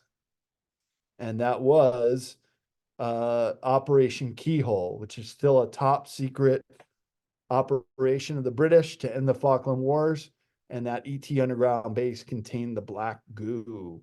We might have heard in the audience that this black goo was stored at South Tule Island because it's a frozen island in freezing temperatures. It makes this stuff inert. Let's go back a little bit. Just to explain what the black goo is. Is It- that from the X-Files? No, this Well, the real. black goo is in the X-Files. Well, they put it in all the movies. I think that is to condition us it's in a dozen movies, a Batman movie, and oh gosh, what's in a couple of them. And it has an intelligence. And the story was that it was brought here to Earth by benevolent ETs after the Toba eruption, which basically reduced the human population on the surface 71,000 years ago to only about 50,000 humans. So there was a period that we were very susceptible to invasion. So they brought the black goo here, stored it at Tule Island because it can be used to rapidly clone. So if they had to repopulate the human species, they could do it with the black goo. The Brits went down there to get it, to weaponize it, and to see how they could use it with their super soldier program. And it got loose in Marconi Laboratories. I did a interview on the Cosmic Cantina with Melissa Tittle. She was one of the producers of Ancient Civilizations at Gaia TV, and we did an episode on the black goo. And she called me about a week later and she said, yeah, we posted it. It's doing great. Lots of views. I said, she goes, have you seen it yet? I go, I don't really watch my own interviews. I know what I had to say. She goes, no, but we had a panel of critics review your work and look up the black goo at Marconi Laboratories and all these mysterious deaths. And he said that checks out.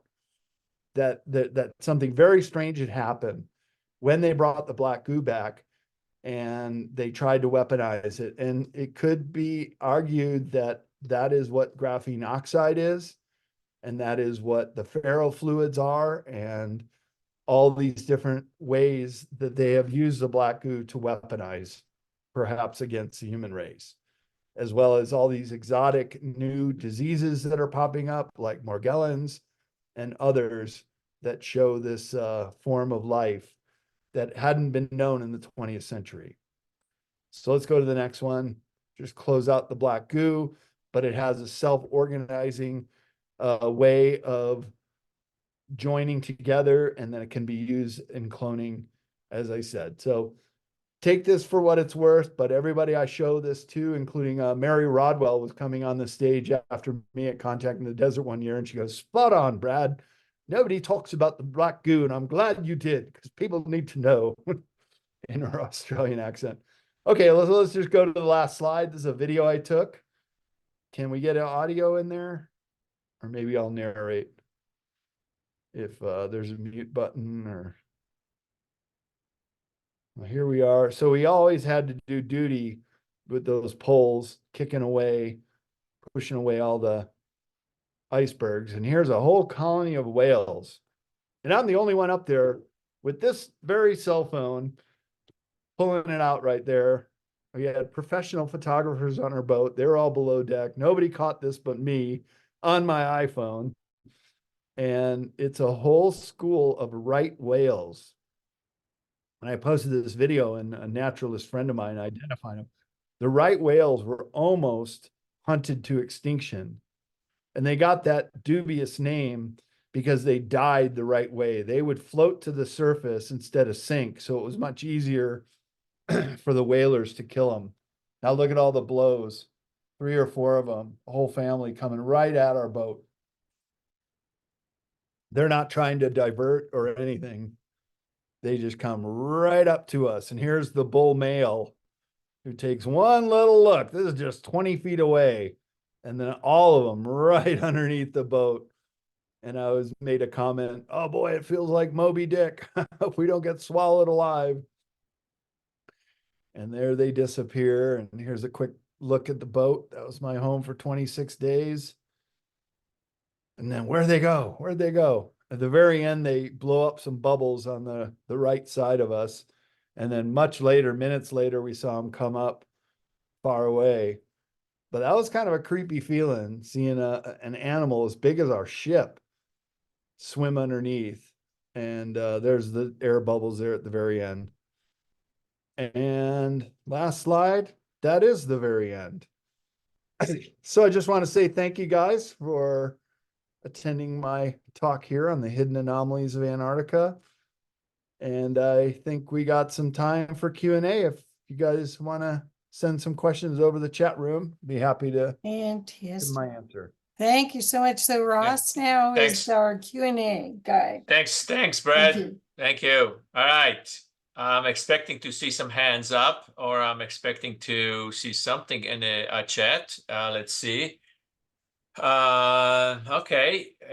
So since there is no questions, I'm gonna have a first one. Wait, well, yeah. Okay, Paul, go ahead. Then me.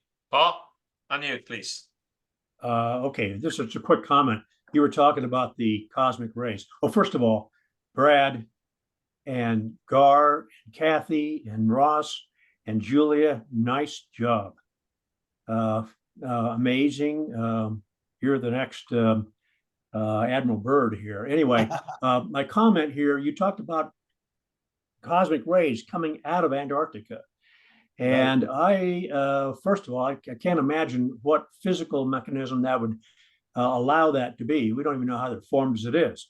But I did see an obscure report about a large field of detectors that are out there in the Antarctic that are supposedly one-way receivers.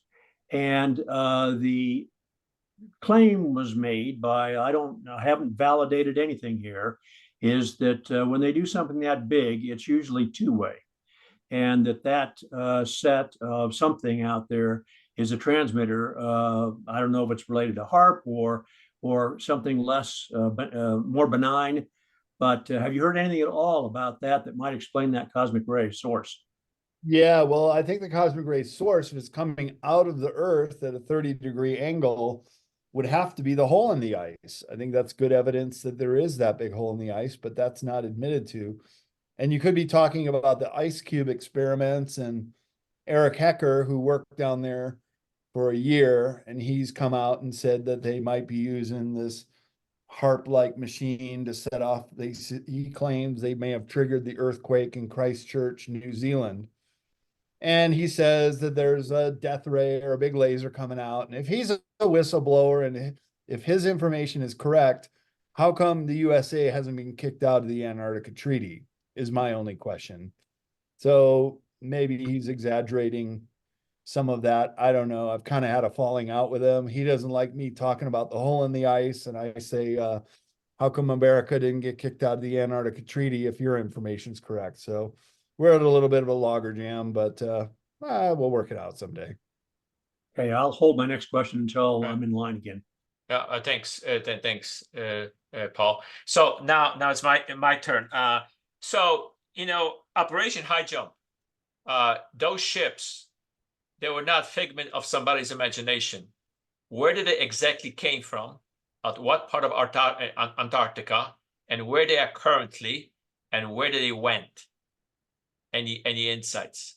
Sure. Well, I am doing a new presentation and a new book. We might have to have me back on in a year or two when I get this finished, when I get into great detail over the Battle of High Jump. So Admiral Byrd was first summoned to lead the expedition in 1946. So a year after World War II ends, he's going down there with an armada of Allied ships. First thing they do is go to Little America, which is close to the McMurdo Sound, and he flies with a radio man to the South Pole. And he was the first aviator to discover the South Pole in the late 1920s. So he knew his way around. He knew how to fly back there. 3 hours of missing radio time, presumably goes into the hole and meets with some flugel rods, which are UFOs, that he was tasked to bring back.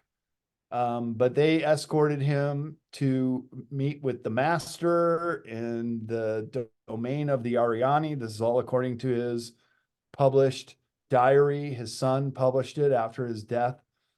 And in there, he says he was warned about the dangers of nuclear bombs, told to go back and tell his superiors in the Pentagon we shouldn't be playing around with this stuff.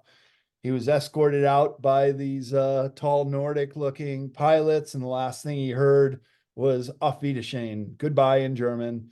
He was given control back of his plane and came out of the hole 3 hours later. And he gets back to Little America, but as a military man, he is to take orders. And the orders were to take his ship around to New Schwabenland.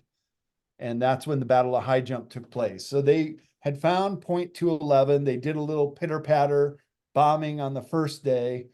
They went back to fully bomb the area, and those planes went right off the radar, disappeared. Nobody's ever heard from the pilots or the crew ever since.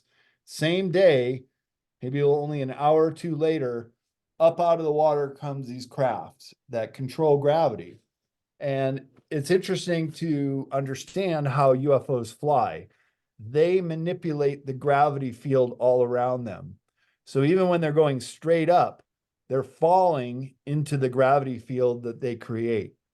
And that's how they can go as fast as they do too. So it's a form of physics that we're still fully trying to understand, but I think they've already done that. As Ben Rich said, we have technology that can take ET home. He said, we found an error in the equations, and now we're able to build this 0 point and anti-gravity craft and so forth.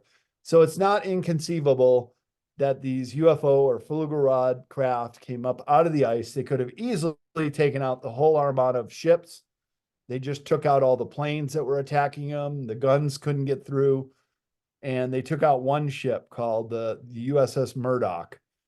And then that sent a very powerful message to Admiral Byrd to turn around and hightail it back 2 months into the 6-month expedition of High Jump. And when they were refueling in Chile on the way back, he led a journalist from El Mercurio newspaper on board. And I've got the newspaper clipping where Admiral Byrd was quoted as saying, I don't want to scare anybody, but in the future, we'll be confronted with an enemy that has the ability to fly pole to pole at incredible speeds. And when Byrd got back to the America, he was read the Riot Act. He was put in quarantine as one of the most decorated military men of his time. He was really given a lot of warnings never to speak of this again. In fact, he had a gag order that he never violated, although he would give little clues here and there, such as in that black and white interview he did for Longinus Watch Company. And he said that the young people of today could go to Antarctica because the Arctic is getting really crowded up there, but go to Antarctica and go beyond the pole. What does that mean, beyond the pole, unless he's referring to the hole in the ice? So I think he was trying to tell people about what was really down there, but he knows what happened to his friend Forrestal, who fell out of the Bethesda hospital with a noose around his neck, and he was the first casualty of the UFO cover-up. Yeah. Thanks, Brad. Thank you. Janice, unmute yourself, please.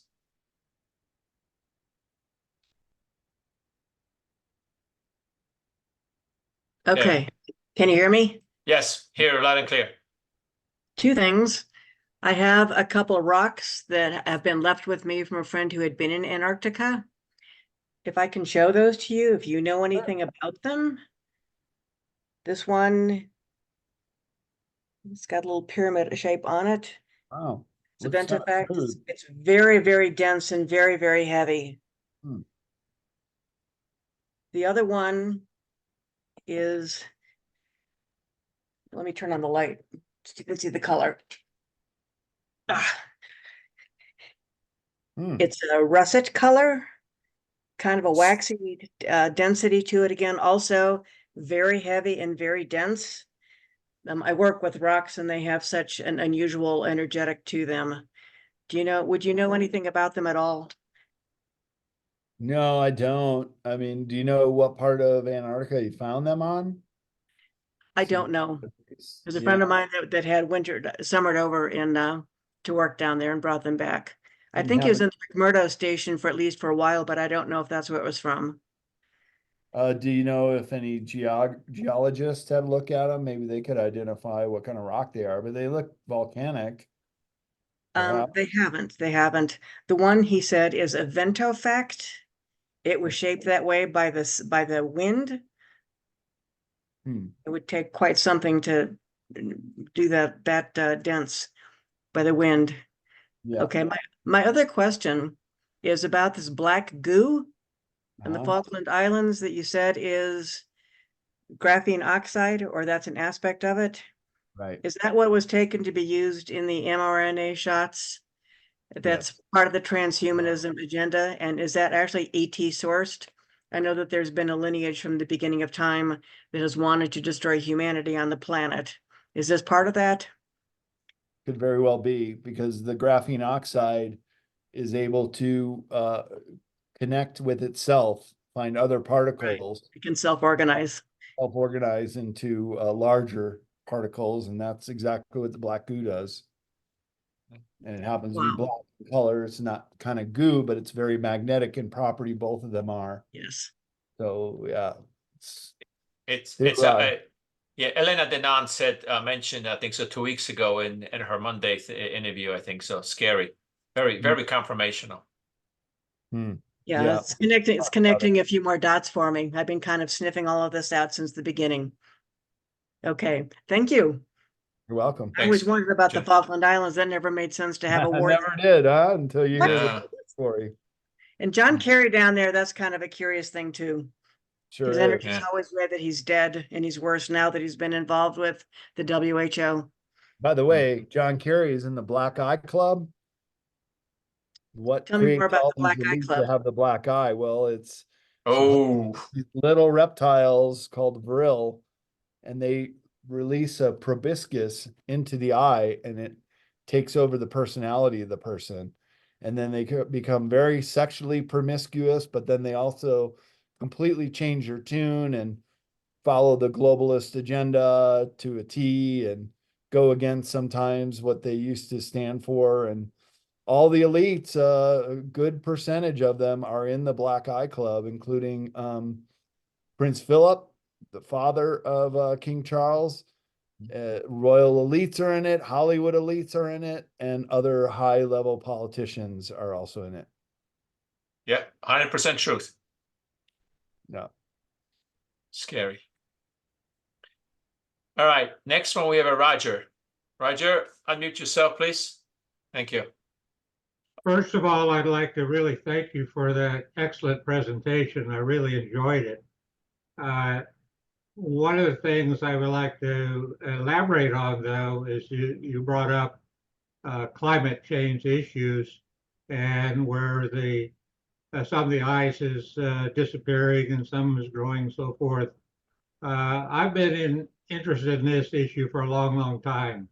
And back in the beginning, I grew up in southern Indiana where where there are hills or from one of the glacial periods.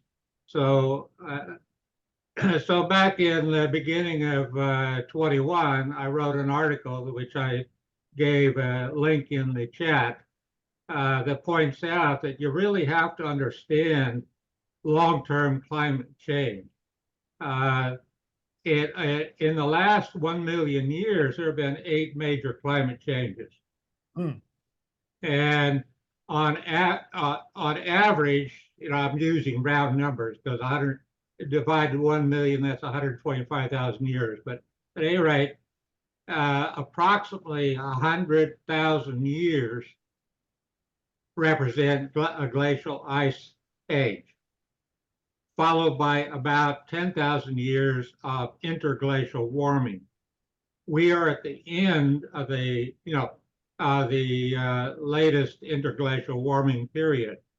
In fact, it can be shown, and I pointed out in the article that I wrote, that about 3,000 years ago, we started heading into the next glacial ice age. So anytime you talk, the global warming crowd doesn't want to talk about these things, but anytime you actually, people talk about global warming or cooling or whatever, stop and think about it. Where are we in these long-term cycles? If you don't know where you are, you have no frame of reference. Also, if you look at some of the graphs that I showed, you'll see that even during the last major glacial ice age, it was going up and down, up and down, up and down. There's no straight line. What's the question, Roger? So I'm just giving, it's not a question, I'm just adding some information that for everybody to consider when you talk about climate issues. And I just also wanted to let him know that I really appreciated this presentation. And thank you. Thank you. You're welcome. Awesome.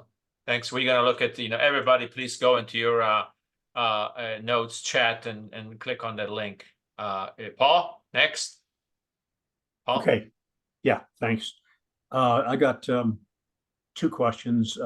One of them is that Michael Salla talks in great detail about how to get into that channel that goes into the supposed Neuschwabenland German site that may be co-located with a reptilian site as well. And that may be where the flying bells are. My a question here is, if we have that much information about how far to go down, what depth in a submarine, what angle of bow plane to go down to get into that warm channel to get under the ice, why or who has not done that already? Do you know anything at all about why we didn't follow up with Bird to go down there and take a peek? Well, first of all, we got our ass handed to us in Operation High Jump, the Battle of High Jump, and they were specifically tasked to try to retrieve a craft from the Nazis. They couldn't do it. They had got sent packing instead. I showed you the map of all the fjords, and yeah, wouldn't that be an incredible expedition? But one thing that I've grappled with where we're putting together this other expedition to go down there is the distances are very vast. You have to understand that the size of Antarctica is twice two Australias and larger than continental US. So it would be akin to flying from New York to San Francisco if you wanted to go to some of these far-flung locations. But the thing is, you have to bring every single supply, including fuel. So one of the challenges to do the Union Glacier to the pyramids, to Beardmore Glacier, to South Pole, to Neuschwabenland, we would have to put fuel depot along the way and then have a plane that can land on the ice. So you can see there's just major logistical challenges just to flying to these locations, let alone taking a boat or a submarine and trying to go down there. So to answer your question, I just think it's very expensive and very logistically challenging to have the right kind of equipment to try to back follow some of these channels. But I agree with Michael Salla that it's known where they were taking their U-boats in. And keep in mind, in the months following the end of World War II in Europe, these U-boats kept appearing off the coast of South America. And they were special U-boats. They were in what was known as the Führer's convoy. And I'd say it's a much better chance than not that Hitler faked his own death and escaped to one of these micronations in South America and or Antarctica. I mean, if you can get away with it, wouldn't you do it? And they had the resources to do it. So him and quite a few other Nazi fugitives, including the #2 man at the end of World War II, Martin Bormann. he kept popping up all over South America in the 1950s. He was tried in absentium at the Nuremberg trials and sentenced to death, but they never caught him. And he was the money man. So he was one that could have set up these shell corporations and bought these land holdings, and even had the laboratories and underground bases. So, you know, after World War II, we set up a whole series of underground bases here in North America called the Continuity of Government. Right under you guys, Denver International Airport is supposedly one of the biggest underground bases. And who were the scientists that showed us how to do it? Nazis. They were part of the TOT organization, TODT. And that's what created Fortress Europe, all the bunkers all along the northern seaboards from Norway to Germany, Denmark, France, Spain, and Portugal. U-boat bases, bunkers, underground fortresses, and they took that technology here to America, but they also, some of those fugitive Nazis took that technology to South America and Antarctica. Maybe they created those, the turtle shell dome that you could fly a plane into that I showed. Well, I could talk to forever with you about Hitler and other things, but I'm not gonna. My other question is, you didn't mention anything about underland civilization or permanent structure other than maybe under New Schwabenland. Have you come across anything about Agartha or about the inner Earth beings that are proposed in various places, and Antarctica is one of those places? Well, just mainly Admiral Byrd's diary of going to the domain of the Ariani, which he described as this pastel colored inner city that I think could be best described as the Emerald City in the Wizard of Oz. So it must have been pre-existing if it was already there in 1946. So my hypothesis is this is what they also called the New Berlin base. So there were two distinct locations that the Nazis had built bases during the New Schwabenland expedition. They built Point 211 around the Schumacher Ponds, but they discovered the pre-existing civilization under the hole in the ice. And I think they too they were doing overflights of the whole continent. They would have seen that hole themselves, and being the intrepid explorers they were, would have flown a plane in there and then made contact with this Ariani civilization.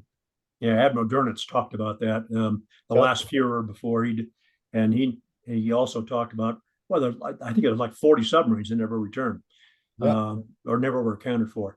I will not chat, but let somebody else get a question in. So, Brad, you know, I'm going to be very, very, very politically incorrect here. We have not won. We have lost World War II. The West have lost, unfortunately. German, thank you. German won. They have formed the Fourth Reich. They probably went to Antarctica, South America, Antarctica, and probably eventually to Aldebaran star system. Any valid point? Can you corroborate that, or am I blowing smoke? No, I think if history were to be told, they were the first men to walk on the moon too. Yep. On the dark side of the moon is a base that's in the shape of a swastika. Not only that, but they set up the bases in South America. So outside of this town called La Falda, which is near Cordoba, Argentina, there's a smaller mountain range. It goes right through the middle of Argentina.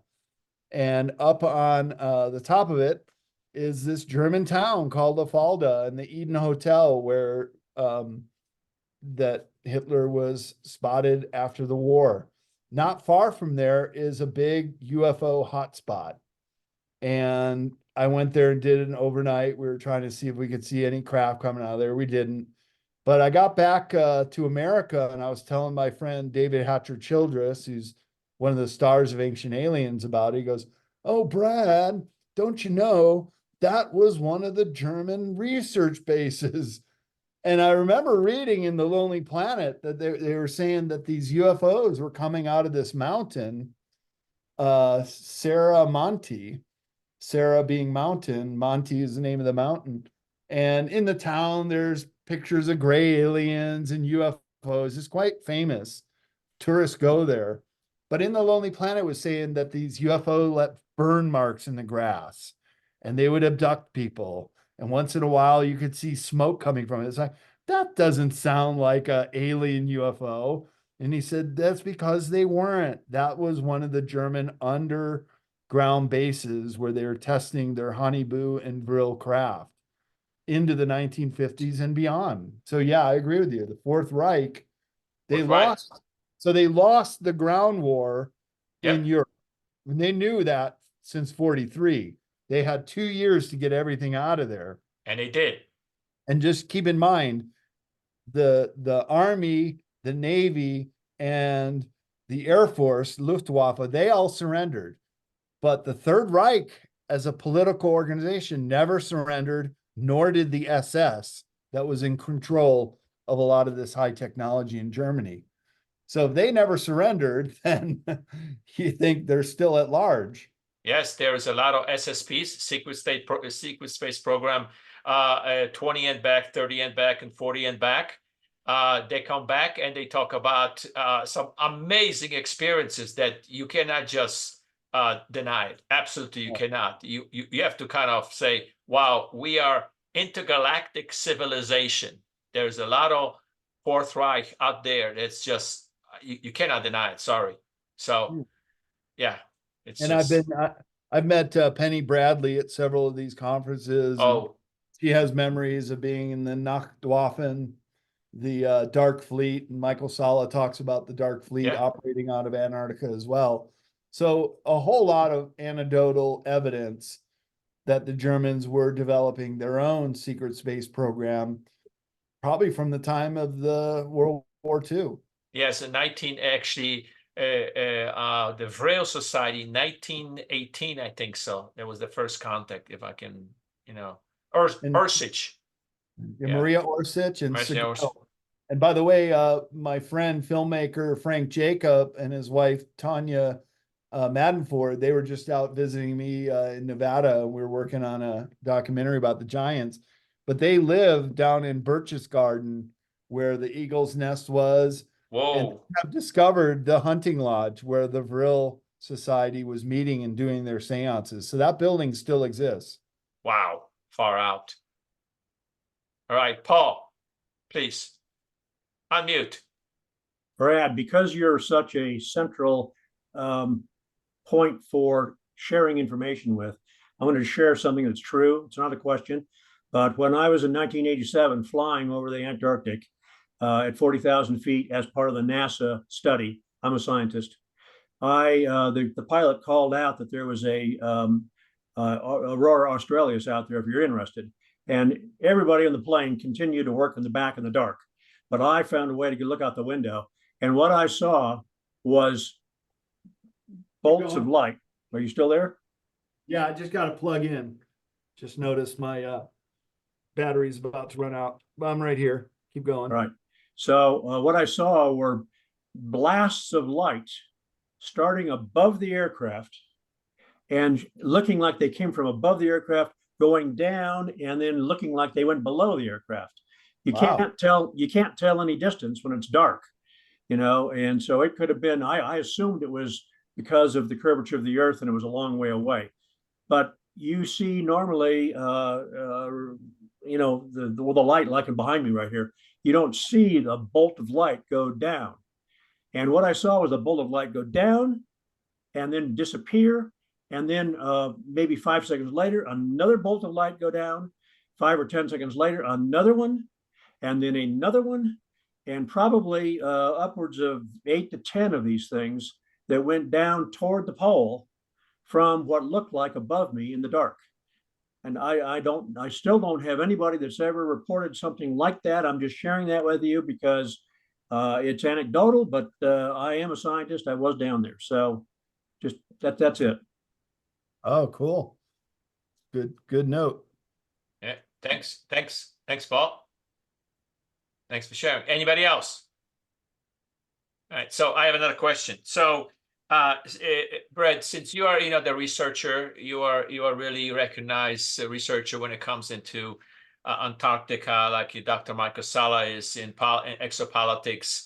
He, he gets a lot of information from Elena Denan and from Thorhan Eredian. So Anunnaki came to this planet, what, 240,000, 245,000 years ago. And I bet you they went to Antarctica. There is no ways around it. They had to.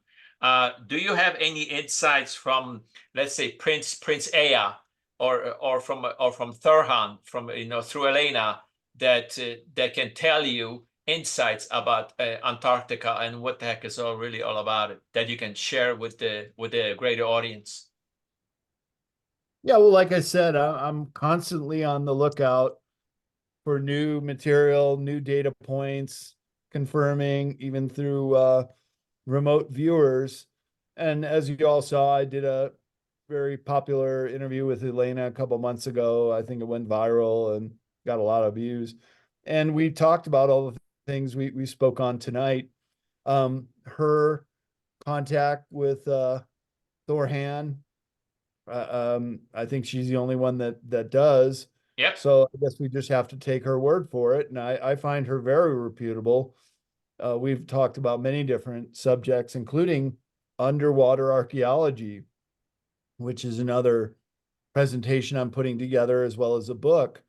And we talked about the Baltic Sea anomaly, which is that it's like the Millennial Falcon, and it shows a skid mark. So it must have crash landed. It's perfect symmetry, and it looks like a round disc craft with a skid mark in the soil.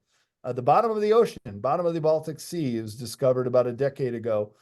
They finally got down there and found it was solid rock.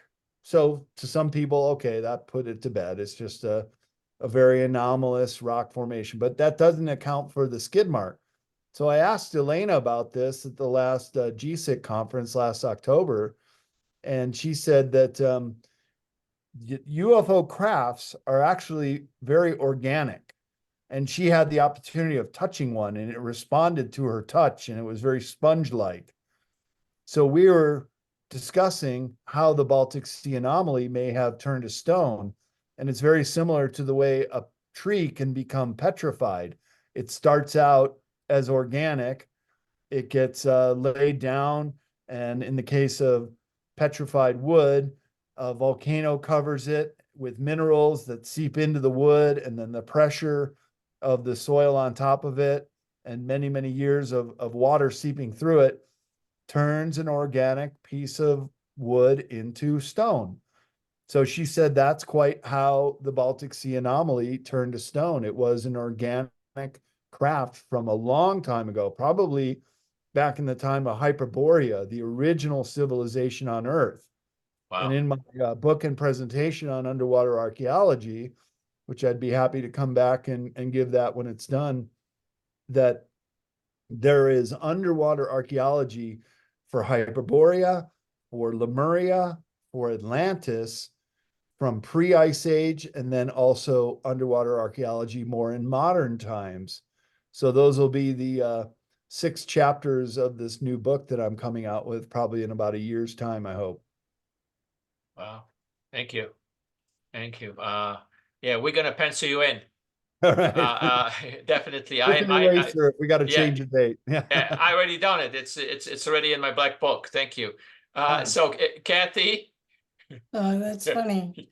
Okay, so I just wanted, I know we're about out of time, and Yeah. I really appreciate your conversation, and I'm so glad this was recorded so I can watch it again, so I can catch it all. But I wanted to have you talk a little bit about your publications, just for the people, so that they get a even bigger benefit from your knowledge. So this is one of the books that I'm very excited about. And Brad, you can see the subtitle is Escaping the Prison Planet, which is Earth. So could you talk a little bit about your publications before we wrap up? Yeah, thank you, Kathy. Sure. And CCC Publishing is our company website. That's about the only place you can get a signed copy unless you come to one of the conferences I'm speaking at. And then I'll sign a copy for you there. Sometimes people will bring in a book and I'll sign it for them that they got off of Amazon or something. But Beyond Esoteric, Escaping Prison Planet is the 10th book I wrote. It's actually going to come out at the end of the year in a second edition. I've got some new content I'm putting in there in a new chapter. And also, it has all my information that I spoke about during this presentation, a lot of my speculation section about what might be down there, New Schwabenland base, as well as the black goo. So that's in that book, as well as a whole lot more. It's book 3 in the esoteric series. There's modern esoteric, which are just in a nutshell, all the esoteric traditions up to this modern age. Book 2, future esoteric, the unseen realms, is the secret state and the UFO cover-up, and then the cosmos section, everything UFO and ET related, but also because it's future esoteric, utopia section with a positive look into the future, and beyond esoteric are more contemporary esoteric subjects. And what does that mean? Esoteric just means information known only to a select few. But now in this information age of the internet, so much of this can be researched and looked at and collect data points on it. And so that's all I'm doing is, and it's all I claim to be, is just someone with a curious mind who can put all this together into a cohesive format, both in my books and the way I present my lectures at conferences. And I let you guys be the judge, but I put a lot of references in there, just as I did the data points for if you want to go look at some of those sites. I gave you the Google. geographic locations. You can Right. look them up in GPS. And Good. I want people to do that. Don't take my word for it. Really, we hear this all the time, but it's true that we all need to do our own research and look into these. And I appreciate it when people find new stuff and send it to me. And if it works out, I'll incorporate it into my material. Well, are you optimistic about everything, all the change that we're going through right now? Are you going to leave us at the end of this presentation with a "we got this" kind of feeling, or it's like, oh no? Well, and in my books, I do kind of go into Yeah, some of the doom and gloom and the darker subjects, just because I think we have a right to know, and we're all adults here. We can handle the truth. But I am an optimistic person, Kathy, and I do think we come out of this on the other end. good. We do enter a golden age, but we kind of have to go through the dark night of the soul first. And when it seems like all is lost and the cabal is going to take over and we're all going to get chipped or sent to a FEMA camp, right then it collapses and we get out of it. Right. And they're a speed bump anyways. We get by them and then we release the technology, and then we do have a golden age here on Earth. Perfect. Perfect. I thought but- you'd say that. Yeah. I'm glad to hear it. Thank you. Thanks, you. thanks, Brett. Looks like we have one less hand Thank you. up. Errol, unmute, please. Earl? Yes, hi, Brad, wonderful presentation, very, very fascinating and informative. I wrote an article for an online journal as an amateur scientist. And it refers to and comes out of a branch of scientists or science that identifies itself as the electric universe or plasma universe. And my article was entitled The Amazing Role of Microbes in Geology. And you mentioned petroglyphs. And in the article, I cited a PhD thesis at Harvard where they examined an area somewhere in the, I'm in Colorado, but in the Northwest, I guess, where there was a large number of trees that were buried in water. And over a period of something like 15 or 20 years, they had become essentially petroglyphs. Or And the, yeah, Pet- pardon me? Not Petrified. petroglyphs, but yeah. Yeah. Yeah, Petrified. right. Fossilized. And the rationale for that comes out of science called biological transmutations, initiated by a French biologist, Louis Kervran. He published his first articles back in 1960, contending and then doing meticulous studies documenting that biological organisms can combine two elements and produce a third element. An example would be silica combined with carbon to produce calcium, for example. And calcium plus oxygen producing iron, which would be some of these petroglyphs.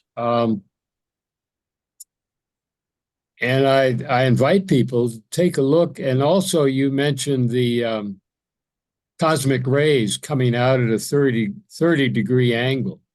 This would be another area in which to take a look at the science surrounding the electric universe. Some very fine scientists became basically part of that. One was Hannes Alfvén from Sweden originally, an electrical engineer who also taught at the University of California at San Diego, won the Nobel Prize in physics, and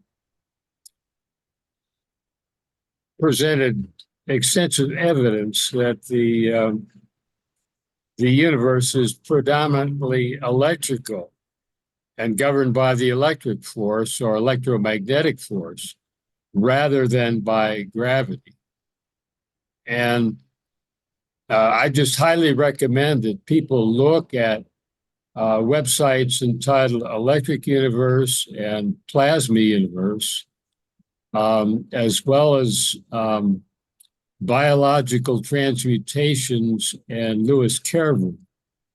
I actually wrote a PhD thesis on calcium and have helped women especially and older men heal bad fractures that were not healing at all by having them actually avoid calcium and take instead an herb that's high in silica,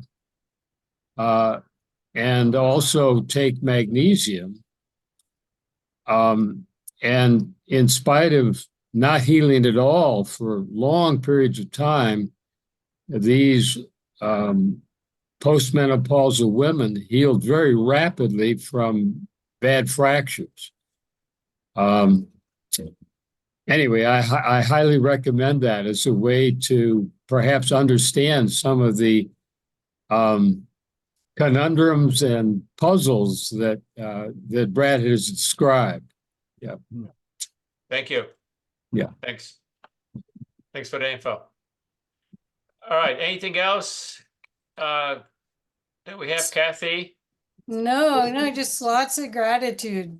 Just lots of gratitude. Thank you so much, Brad. Always a pleasure. Yeah. Thank you, everyone. It's been a pleasure. It is a beautiful day in paradise, always here in Colorado. And let's see. So I think so. We are planning something for the next month, right? Next month, Laura Eisenhower has said she'll speak for us.